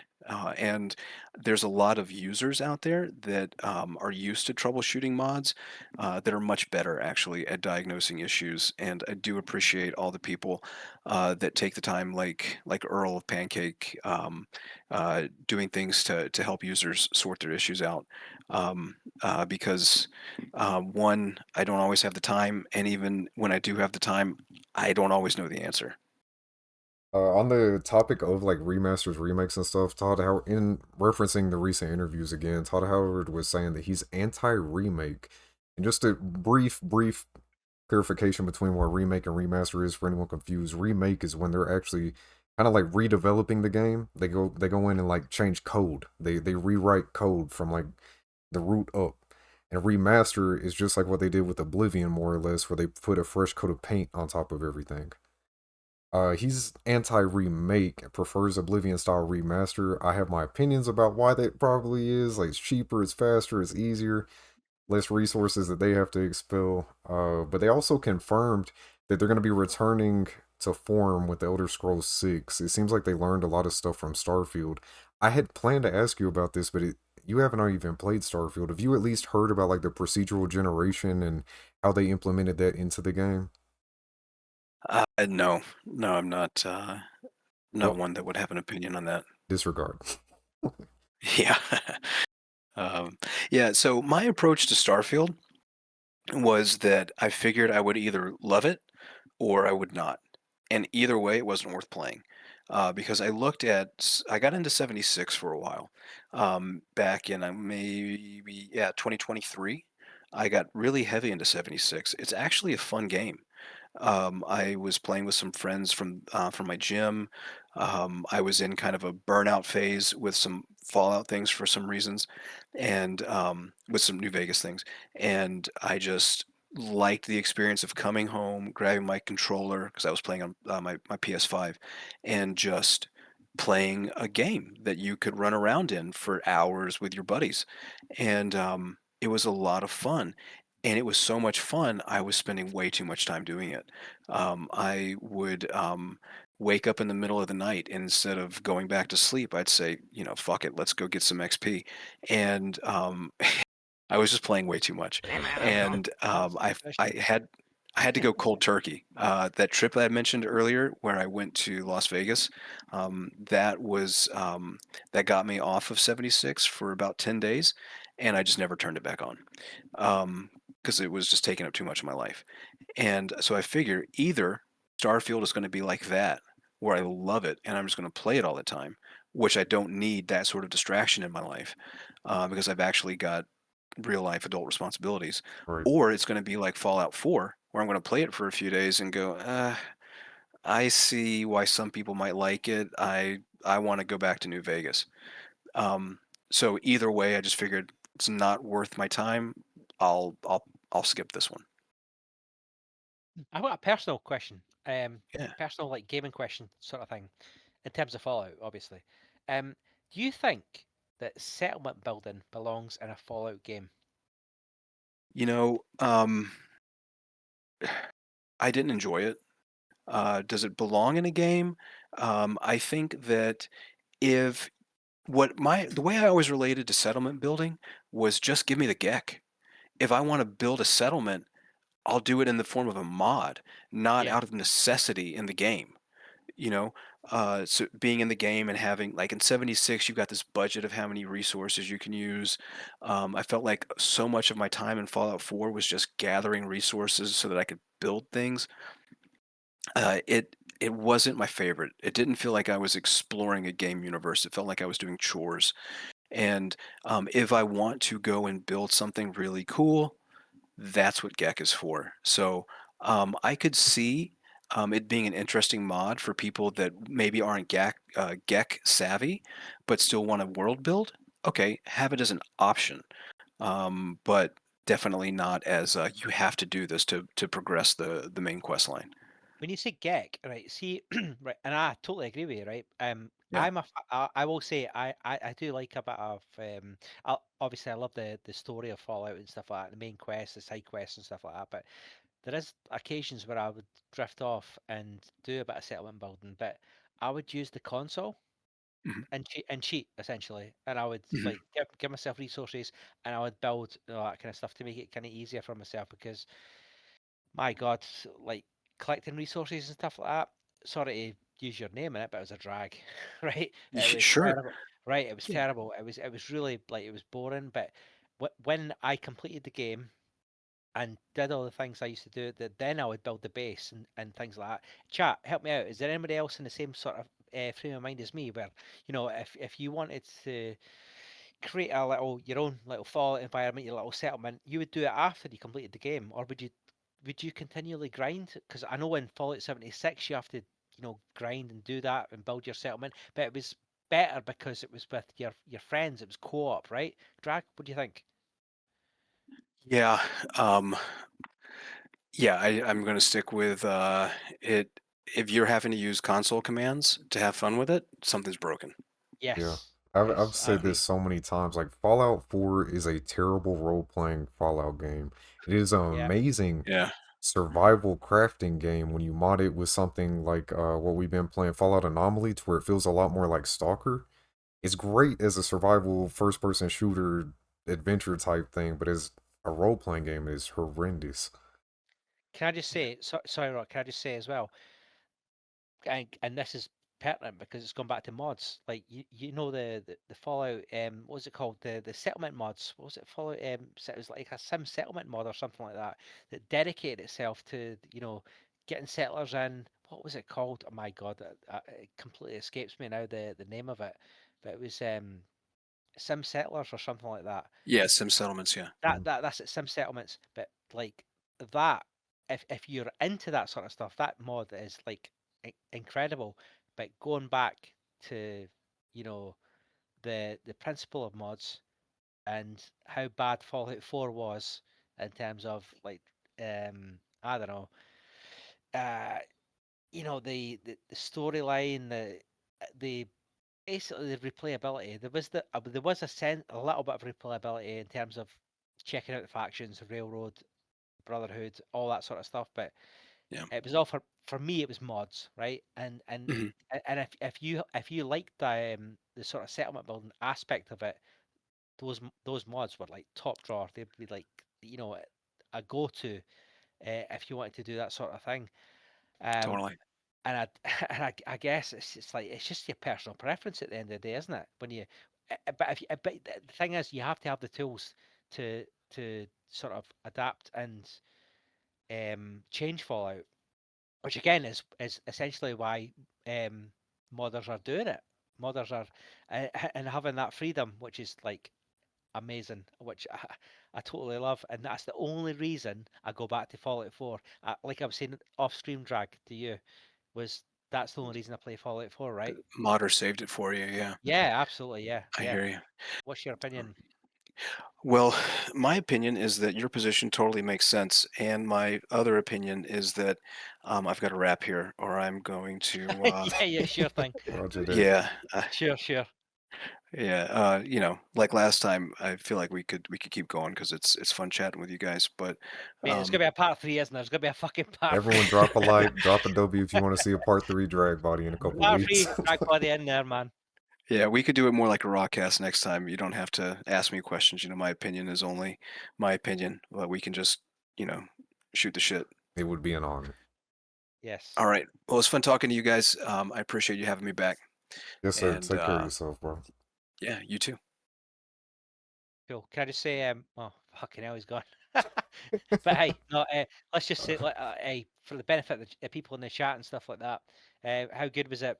Drag back in the stream again. Massive insight, you know, in the modern scene. Really, really insightful. Massively, you know, just like listening to the creative process that goes through. Well, he has to go through, and you know, there's like the emotional aspects as well. He has to go. He has to look after a girlfriend, and you know, be an adult and stuff like that. So, you know, when it comes to downloading mods, just remember there's always a person behind the scenes and stuff. I don't want to go too deep, but hey, you've got to give the guy a massive W, right?